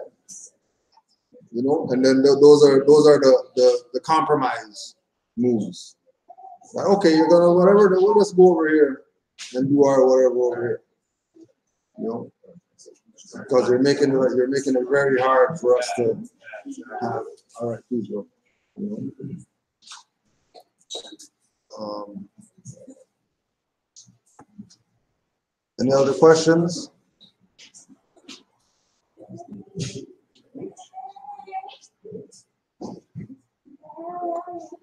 what were those treaties set up for setting up the territory of Mississauga and Greenwich and all that? All of them are in there, like 18, I think 1800 or something like that, around there. Yeah, everything, but majority of stuff is after Treaty of Peace and Friendship. Yeah, yeah. Right, so they had to. So they'll still be considered being British North America. Yeah. So when we look at like those, like that little book that had the treaties in it, this is after these people already came into the mainland or whatever like that, and they're just railroading people as they go. Either you're making a treaty with us and giving us your stuff, or we're taking your stuff. Just do a treaty, don't worry. We're gonna give you the treaty's gonna say that whatever. But then if they know that that's a dummy treaty because they're really moving on the doctrine of discovery, they're not moving on some treaty. They're moving on, we're colonizers. But you know, if the treaty makes you feel good, yeah, here's a treaty with you, so you could feel like we're not taking your stuff right now. Right?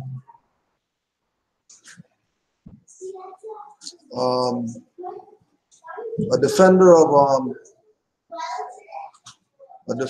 USAR sent this email. Yeah. The citizens of all free national governments, according to their national constitution, are all of one family bearing one free national name. Those who fail to recognize the free national name of their constitutional government are classed as undesirables and are subject to all inferior names and abuses and mistreatments that the citizens care to bestow upon them. And it is a sin for any group of people to violate the national constitutional laws of a free national government and cling to the names and principles that lead to slavery. So we'll just put this on again. Did you get Republic of the...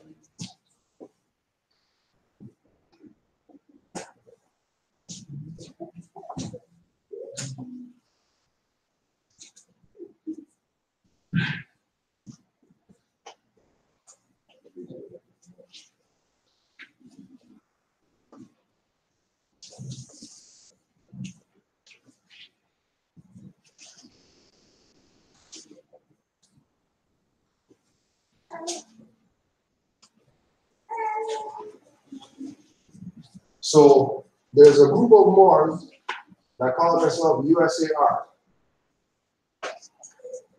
And the quote that they took is out of the reading by Noble Juali about divine warning to the nations.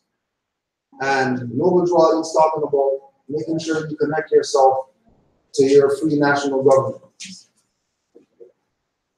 Your free national government.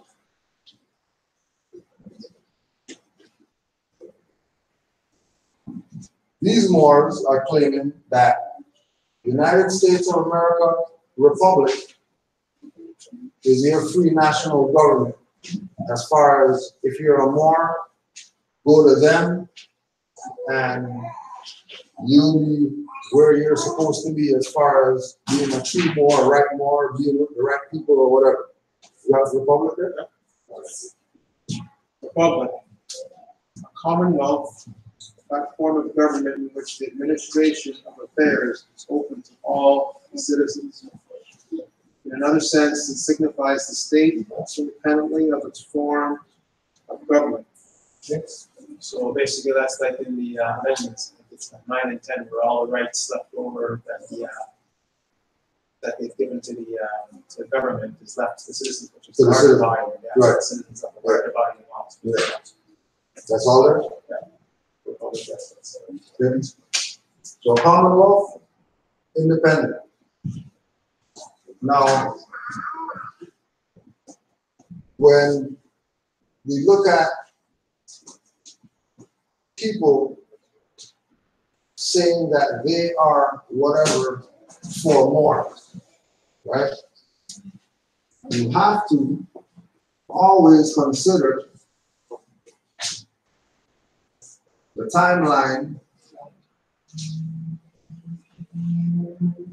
to see if these people are really legit or not. When we use ourselves as a timeline,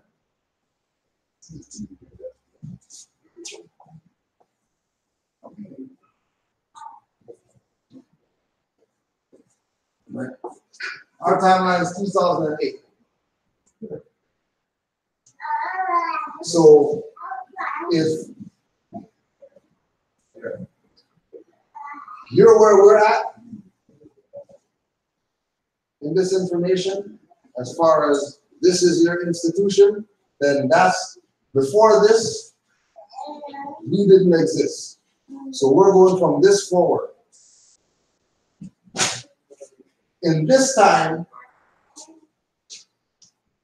these people should have been around if there's somebody. Because like we said, the Moors that were around here during this time, all the Moors that were around during 2008, there was extremely few dirty people. In 2008, majority of Moors that you have engagements with are either civically active, meaning that they're out here in society being Moors, or they're divinely or metaphysically active, meaning that they're out here in society as Moors, but they're angels and cherubims and stuff like that. They just look at people and get what they want. They don't have to show cards and stuff like that. That's what was going on as far as Moors. And then you had the passive people who were just in the temple building and they just go there because they have a card that says they're a member and they just go there. Once they weren't around in 2008, that means they never taught us how to be Moors. They have nothing to do with our perspective of why we're saying that we're Moors. Zero. Because they weren't around. And from 2008 to 2018, like, the same people are still our master teachers. We don't have any new people. Because we realized between this time, 2008 to 2018, that many false people, teachers and all that stuff came around. Many people who were in classes with us learning from people before us, in 2018 now they're a guru or whatever. And they're telling people 500 for their class. And we were with them in the class. They were sitting right next to us or whatever like that. Now they're saying that they're allies and they can say 500 for a lecture and all that type of stuff. How? If that's not how we were taught, this is what this is. We weren't taught that this is you sell these papers to people. We weren't taught that this is not people's birthright, that we have power over it and we can say, no, you can't. That's not what this was presented as. Right? That's not what this was presented as. As this time goes on, there's going to be more individuals that weren't around during these times, that their only job here is to come and distract you from you learning about your birthright so you can free yourself. Because the other part is nobody can free you. You're going to be the one freeing yourself if you want to be free. If you don't want to be free, then slavery continues. So these people, USAR, are pushing the idea that the free national government for Moors is this. When your free national government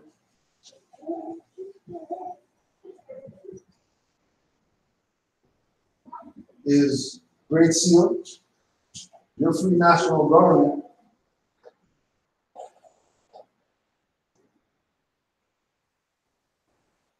Moorish Divine National Movement, your free national government is your Moorish nation. And all these free national governments been around before this free national government. So why join up to something when you can tie yourself to something that already has a place and made itself known and is respected throughout the world as the free national? So first I wanted us to get into the United States of America. So Yeah. United States of America, so that's corporate jurisdiction again. Has to be. And it's Commonwealth. And it's U.SAR. So that means you're under their jurisdiction, making you a 14th Amendment citizen, right? Right? It's simple, right? So, yeah. Real easy. Yeah. It's just basic. You know, stop for a sec, think about what it is that you're reading, and then come into a conclusion based on what you read. And then once you find that truth, and then you reflect on that truth, then it's supposed to be liberating to you. That there's no way that, and again, the reason why we know that this is a fraud, because there's a picture out there. There's a picture out there of when this was being founded. And the founder of this is standing next to a fire truck that has these initials on it. This is before this was founded. Before this was founded, there was a Facebook picture of the founder of this standing next to a fire truck. And the caption was like, yeah, we have our own fire truck now because look, it has USAR on it.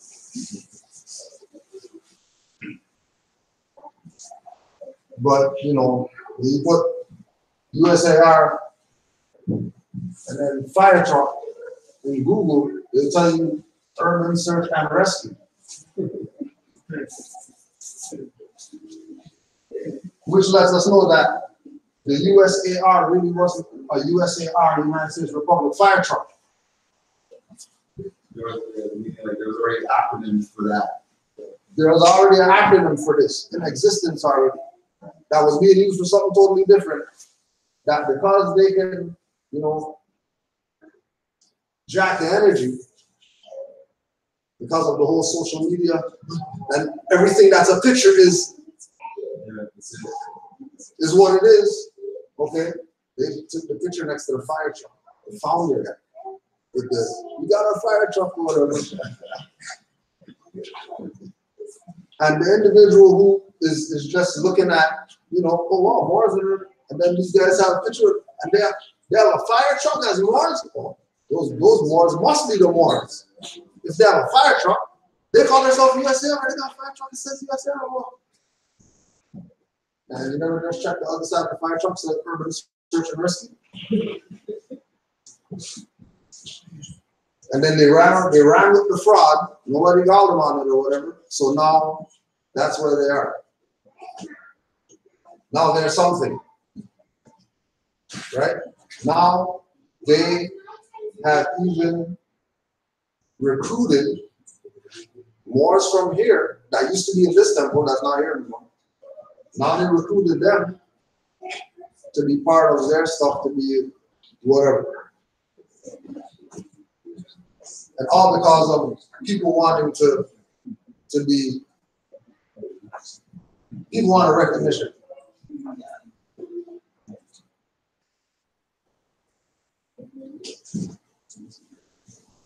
People wanting recognition. Right? So that was for the USAR people. What did they start that? Recently. Maybe 4 years tops. 4 years tops. And then also too, remember that the founder of that was Moorish Temple of America before he was founder of USAR or whatever. Give thanks to this.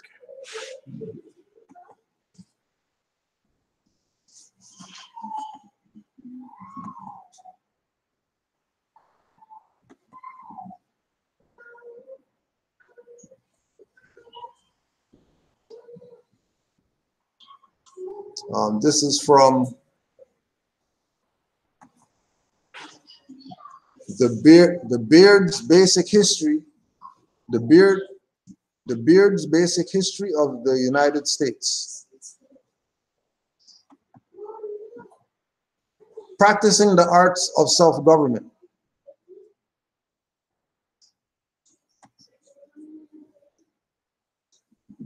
Oops.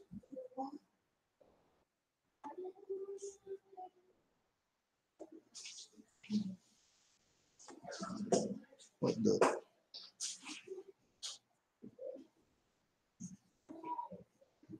Before the Pilgrims actually set to work at Plymouth in 1620, the men of that little band met in the cabin of the Mayflower and drew up a document celebrated in history as the Mayflower Compact.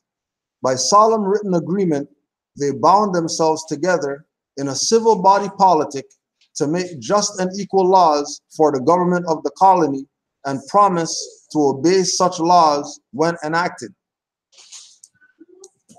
That's the same thing that Noble Drew did. Started Moorish Temple of America. Gave people what their laws or whatever, told them that these are their laws that they should be, you know, working with, right? Gave them a holy covenant that they can bound themselves together,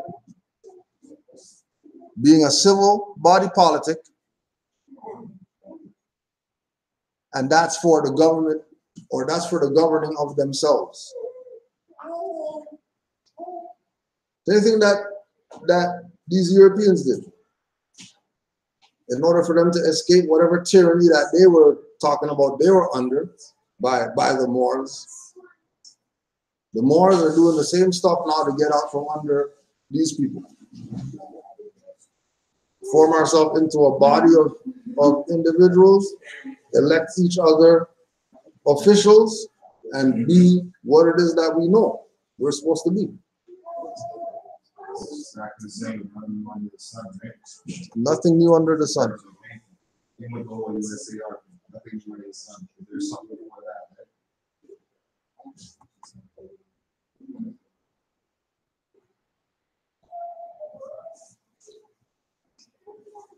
The Constitution, for instance, did not, in exact words, empower the United States to acquire more territories.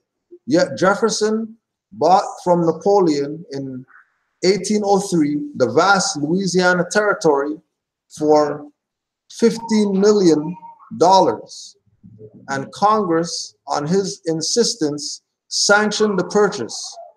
By the single stroke, more than doubling the domain of the United States, Jefferson helped to assure the strength and perpetuity of the Union. And then, as we know in the story, Napoleon didn't get the money from Thomas Jefferson because the ship sank, because they're trying to send $15 million worth of gold or whatever like that in a ship across the Atlantic Ocean or whatever. So these guys lost all their finance. So there was no sale, which is where the heirs to Henry Turner versus the United States, the lawsuit with the Washita taking the United States to court for them trying to claim that Louisiana Purchase is theirs, but it really wasn't because of the whole stuff. And then Empress Verdiachi and Noble Juali all being part of that because all of it is the same family who were fighting for this vast estate. And again, fighting for the vast estate because of the whole colonial concept. And the suit was supposed to be qualifying that these individuals are out of their bounds, that they're supposed to be limited to the 13 colonies. When you start talking about Louisiana Purchase, you're talking about the mainland, which they're not supposed to be that far in. So even at the point of Louisiana Purchase, all they were supposed to pack up their stuff and leave. The ones who were not going with what the law was saying, the ones who weren't studying, the ones who wanted to be black and Negro and colored and be on slave ships and have this fiction history, which again we know that with us having the power to say we're gonna defend ourselves if we go to court or whatever. At that point, we're outweighing them because we're not the ones having to hire any lawyers or whatever. They are. They now have the expense. Whereas before, we would be the ones with the expense, but we're gonna get a lawyer and then whatever. They already know that their lawyers are boys, so you lose, even if you win, right? The Constitution had said nothing about the power of the federal government to build national highways or canals or improve harbors or found a national university.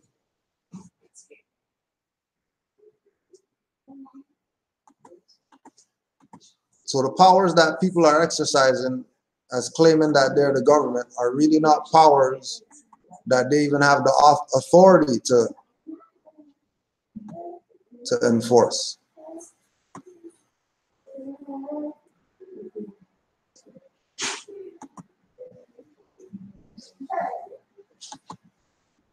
Again, from the Beard's Basic History of the United States.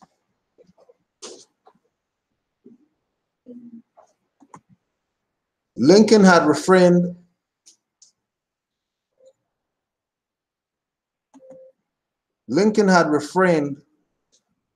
from the use of inflammatory language in speaking of the South. By letters and other ways, he let Southern leaders know that he had no intention or power to interfere with slavery in their states. This is the emancipation guy? This is the guy that freed all the slaves of the whatever? Okay. Before his inauguration, Congress passed a resolution for amending the Constitution in such a manner as to guarantee that the federal government could never attack slavery in the states where it existed. To this position, Lincoln gave his personal approval.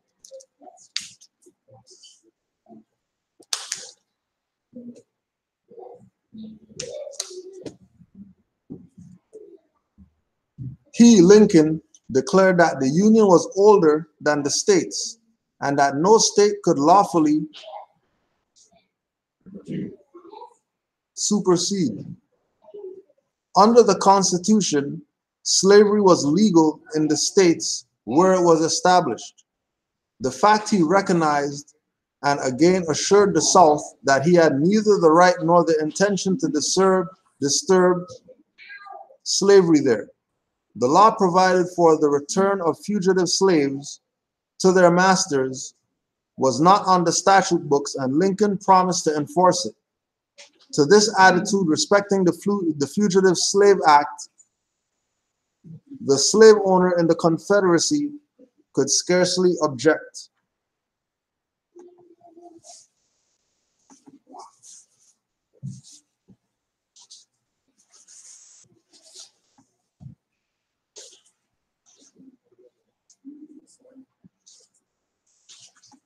You could look up on YouTube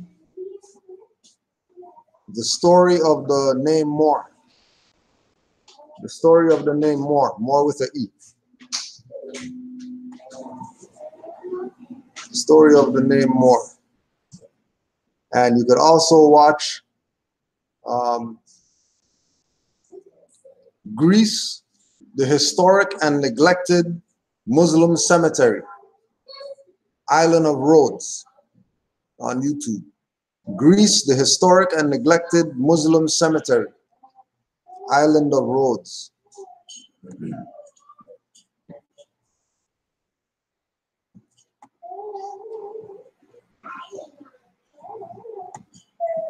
Nationalizing guidance. I see you on YouTube often and would like guidance on the process you speak of.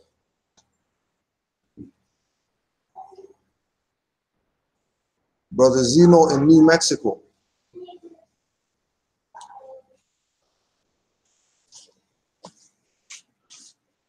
So again, with the idea of the concept of declaring their nationality, proclaiming their nationality,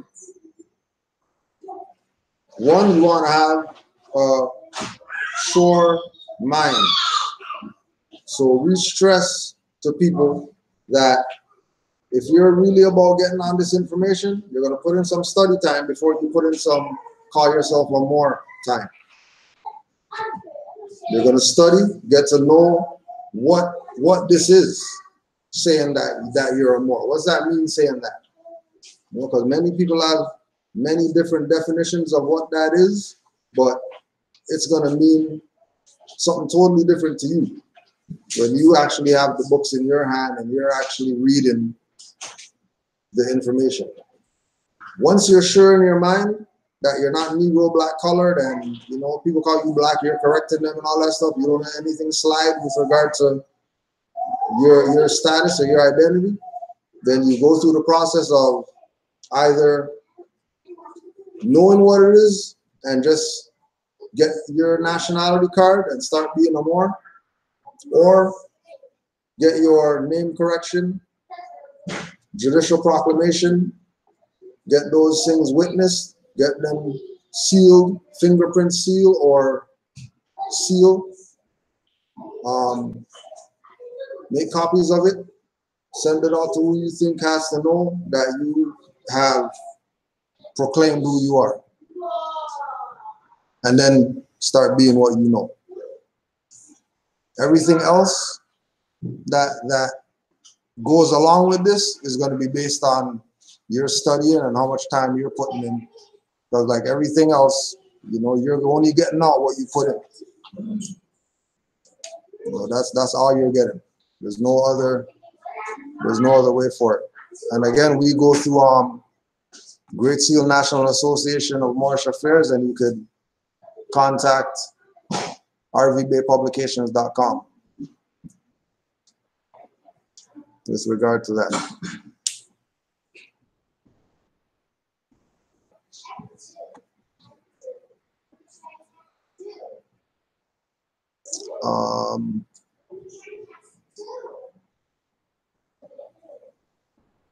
Question: nationality of South Asians born in the North Gate, Northwest Africa, political ties to Kenya.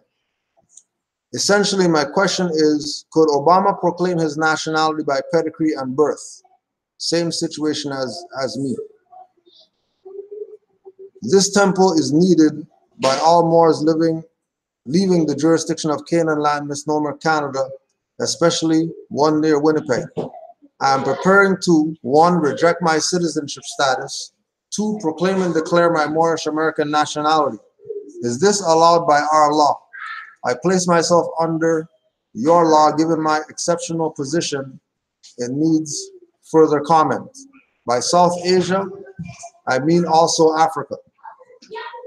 When we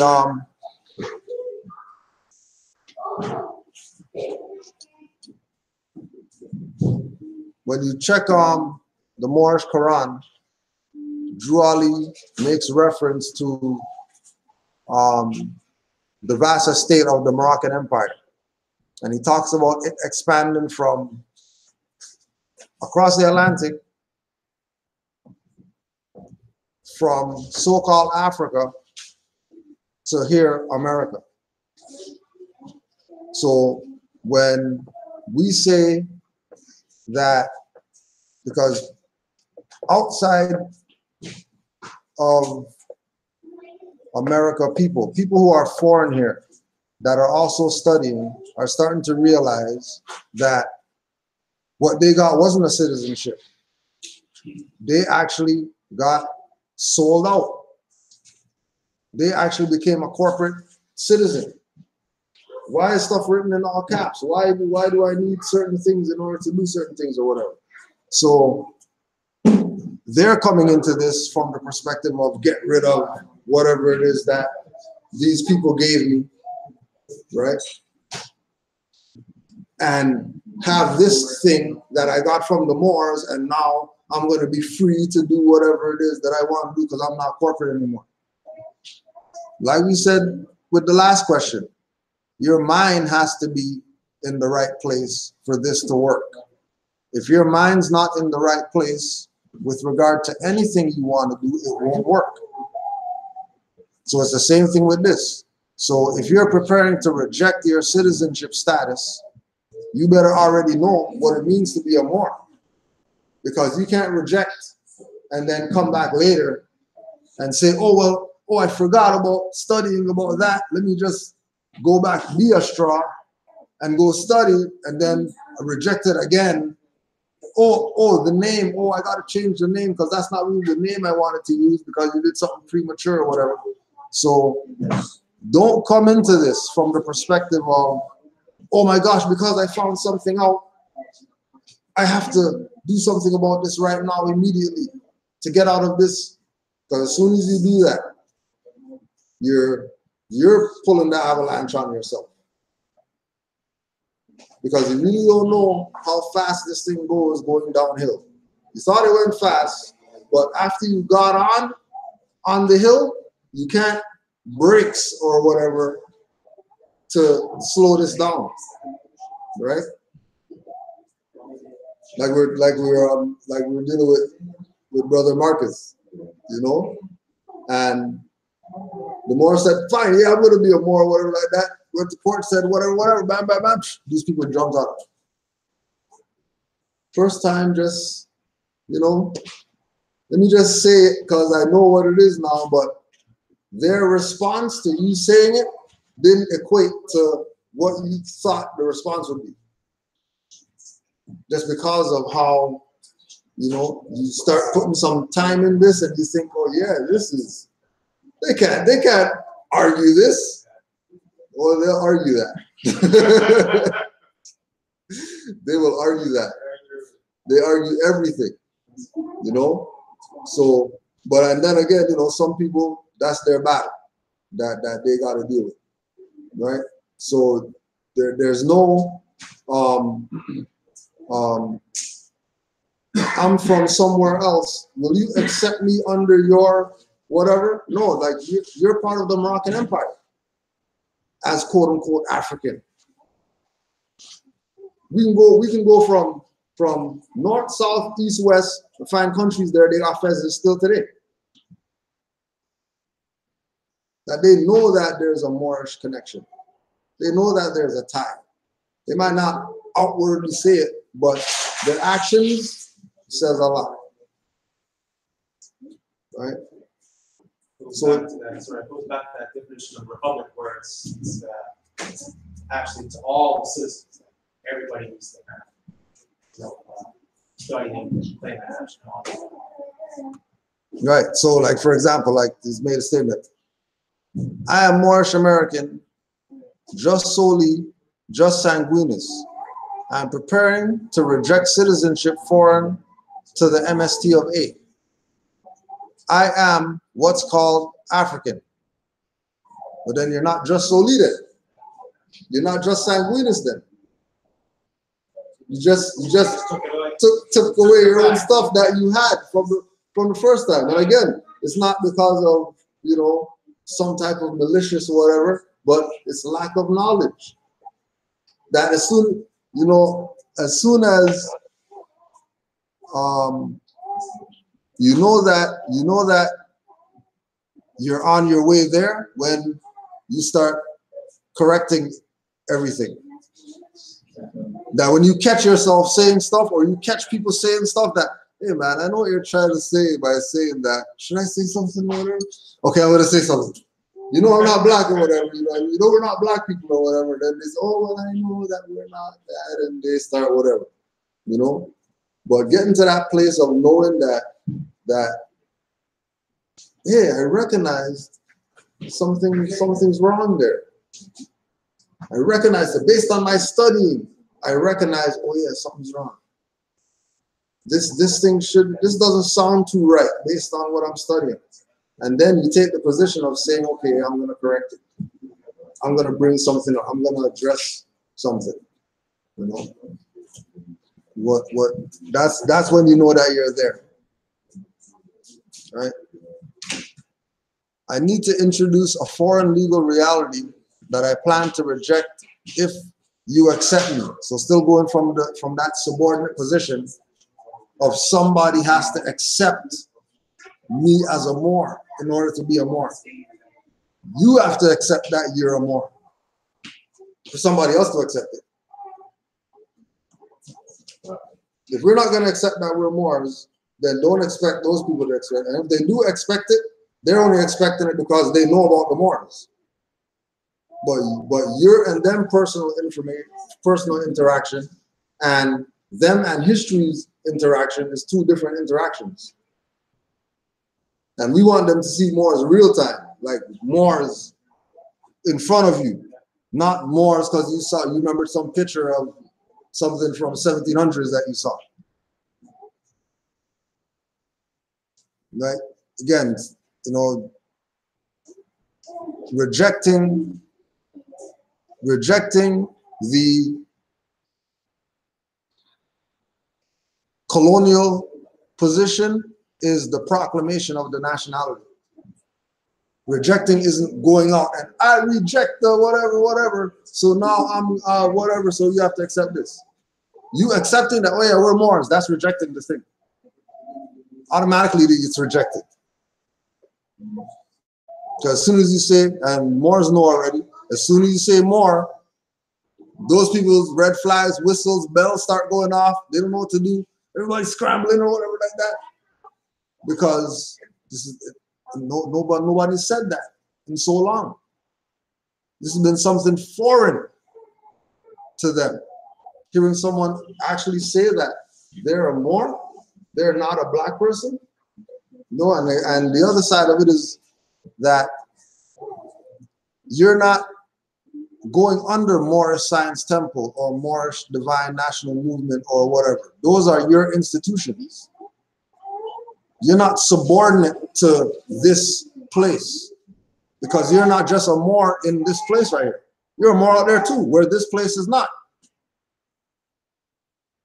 So to have and again is the lack of what this is, the lack of what is it that Noble Drew Ali brought.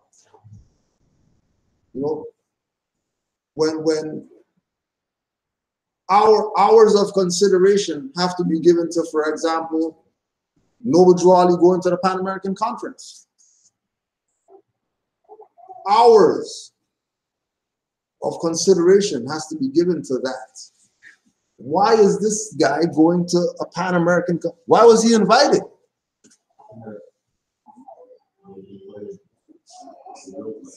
Why is it when we research Pan American conferences, all of them come up except the one that he was in? You get transcripts for all the other ones. That one, there's nothing. With all these indigenous nations coming together and recognizing something in the 1929, them recognizing something in 28. All these indigenous individuals just recognizing something amongst themselves, nothing to do with anybody else. And the only Europeans that were there, they were there just to say, okay, yeah, we witnessed that they came together and they decided whatever they decided for themselves. Peace and love, take it easy. Right? So don't limit the being a Moor to the institutions. It's grander. It's way more grand than the institutions. When we're talking about nationhood and we're talking about birthrights, we're talking about constitutions, we're talking about law. This is not limited to some building, no matter how big the building is.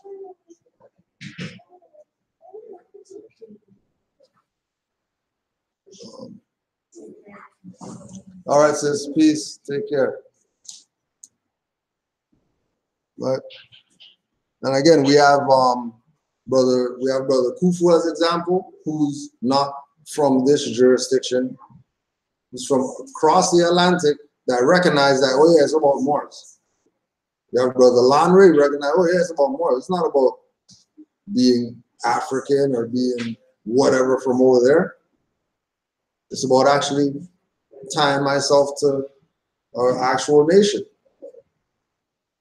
And if the people from over there are recognizing it, then people over here should have no questions, because that's who they're saying they came from on slave ships or whatever. Yeah, for real. Who was with him? Ghana. He's not saying that. He's saying, which is great. Right? All they have to do. Yeah, shifter. Forgot about invisible. Forgot about invisible shifter.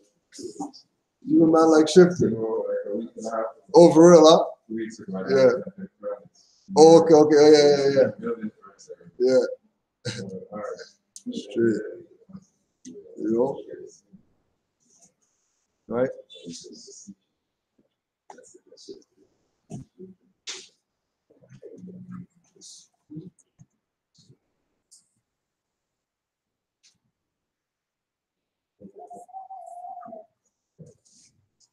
Anybody else got any questions? You got about 10 minutes. Just gonna check a couple more of these emails. I had some friends that I worked with ask me, well, if you're a Moorish citizen and you're not a Canadian citizen, I told them, well, if you look up the word citizen, it's a trap in itself. You're an agent, you're a foreigner. We don't have citizens. We have nationals. We're a national. Right?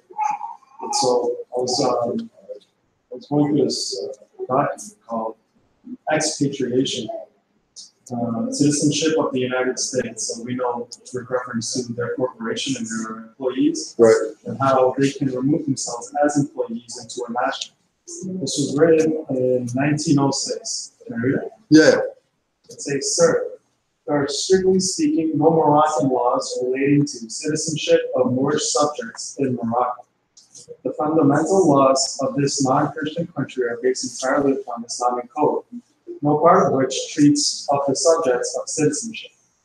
There are, however, numerous treaties and conventions between the various Christian countries and the Moorish Empire. It's not talking about the kingdom, it's talking about the empire. By means of which citizenship in this country is defined, but as I understand from the above acknowledged instructions, that it is not the desire of the department to call for a report upon such lines. I will therefore confine these remarks to general conditions existing. So they recognize citizenship doesn't actually exist, and so they're trying to redefine it under general conditions, which may possibly be of some use in connection with the information described. Desire. 1. Citizenship in Morocco may be said to be governed by the laws pertaining to the same in other countries, with the exception that all persons residing in Morocco who cannot prove their foreign citizenship or protection are considered ipso jure as Moorish subjects. 2 and 3. Moorish subjects lost their nationality only by becoming naturalized in or protected by another country, having treaty relations with the Moorish Empire. It was established in the Convention of Madrid, July 3rd, 1880. What did they do? It's expatriation. Citizenship and expatriation. So they have to prove Madrid. Yeah. So, but the point of it being that if they can't prove their foreign citizenship, then they're subjects under the Moorish Empire. Once they can't prove it, then you're a Moorish subject. And because we were forced to take somebody else's name, why advocacy come back as a rock, says the emperor's permission, right? You're reading. So he didn't obviously give permission for us to be European name, Right. stakeholder, and so I'm not going to bring you back. He didn't give permission for that. And then the part of the nationals lost their nationality by naturalizing. So all these people that are saying, okay, I'm gonna go to wherever and be a citizen, they lose their original standing in order to be a citizen of that. Yeah, I was working with construction, this Ukrainian guy, older guy, who was building, and he was saying that he had to become a naturalized. He told me, he said he had to become a naturalized citizen. He didn't even say he had to become a Canadian citizen, but he said I had to become a naturalized citizen. So you do, in the sense that you have to like be naturalized to be Ukrainian, to be the U.S. Yeah. Yeah. He's older than that too.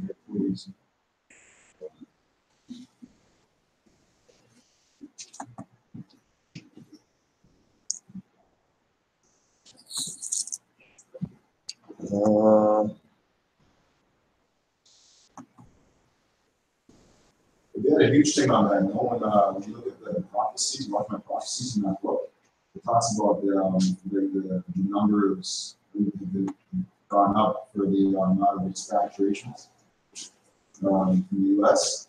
Like how much people did denounce their citizenship. Yeah, even all Superman denounces citizenship. Yeah, there's a strip, there's a comic strip. Superman saying, "No, I don't want nothing to do with these people anymore," because that's a comic book.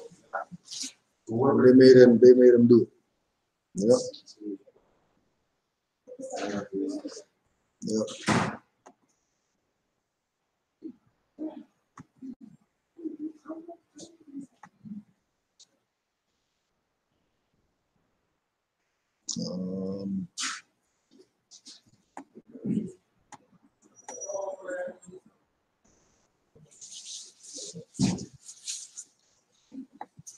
So everybody's good? No questions?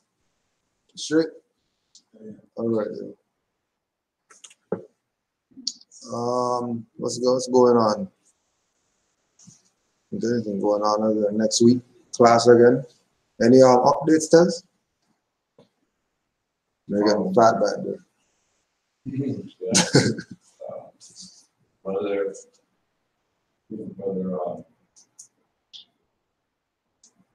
I talked to the jurisprudence department. They have one new member now. The greatest. Yeah. So congratulations. That also, I guess basically just so everybody knows, the temple, this main space here, is going to be open for renting if anybody wants to rent. So if you know anybody or you have a program, just come to Kujo, Omar, and myself, let us know. And other than that, yeah. Wednesday night, next Wednesday we should be on again with conscious fund, so.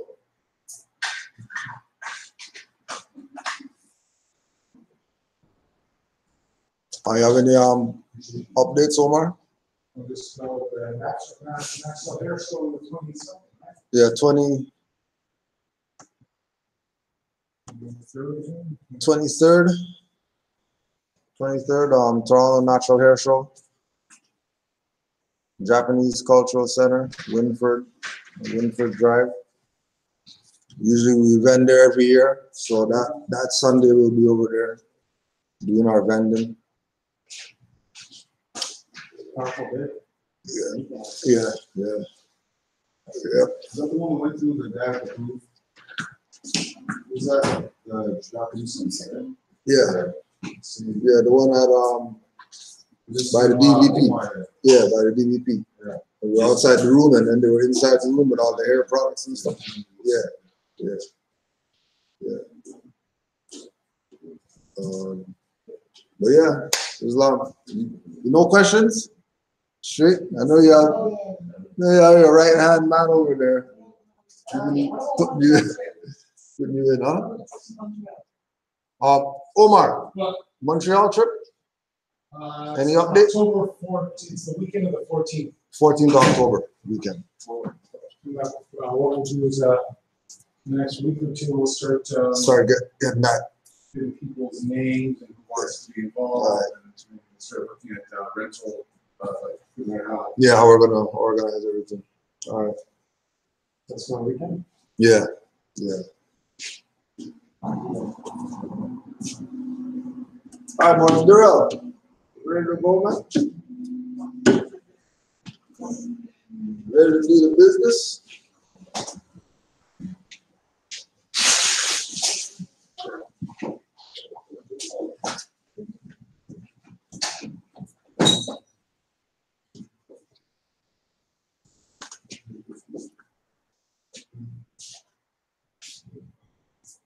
Turn left, turn right. Pardon, I didn't hear that. Turn left, turn right. Okay. Allah, universe. Father of love, Truth, peace, freedom, and justice. and justice. Allah is my protector, Allah, my God, and my salvation. and my salvation. By night By night and by day, and by day, whose holy prophet, whose holy prophet, Charlie, Islam. Sorry, Blair, take your time. What are we saying, God? Warp speed. Like you're getting tired of doing it or something. Warp speed. Warp us. That's warp us. Same though. No, just now. Soon time. Islam, boys. Peace and love.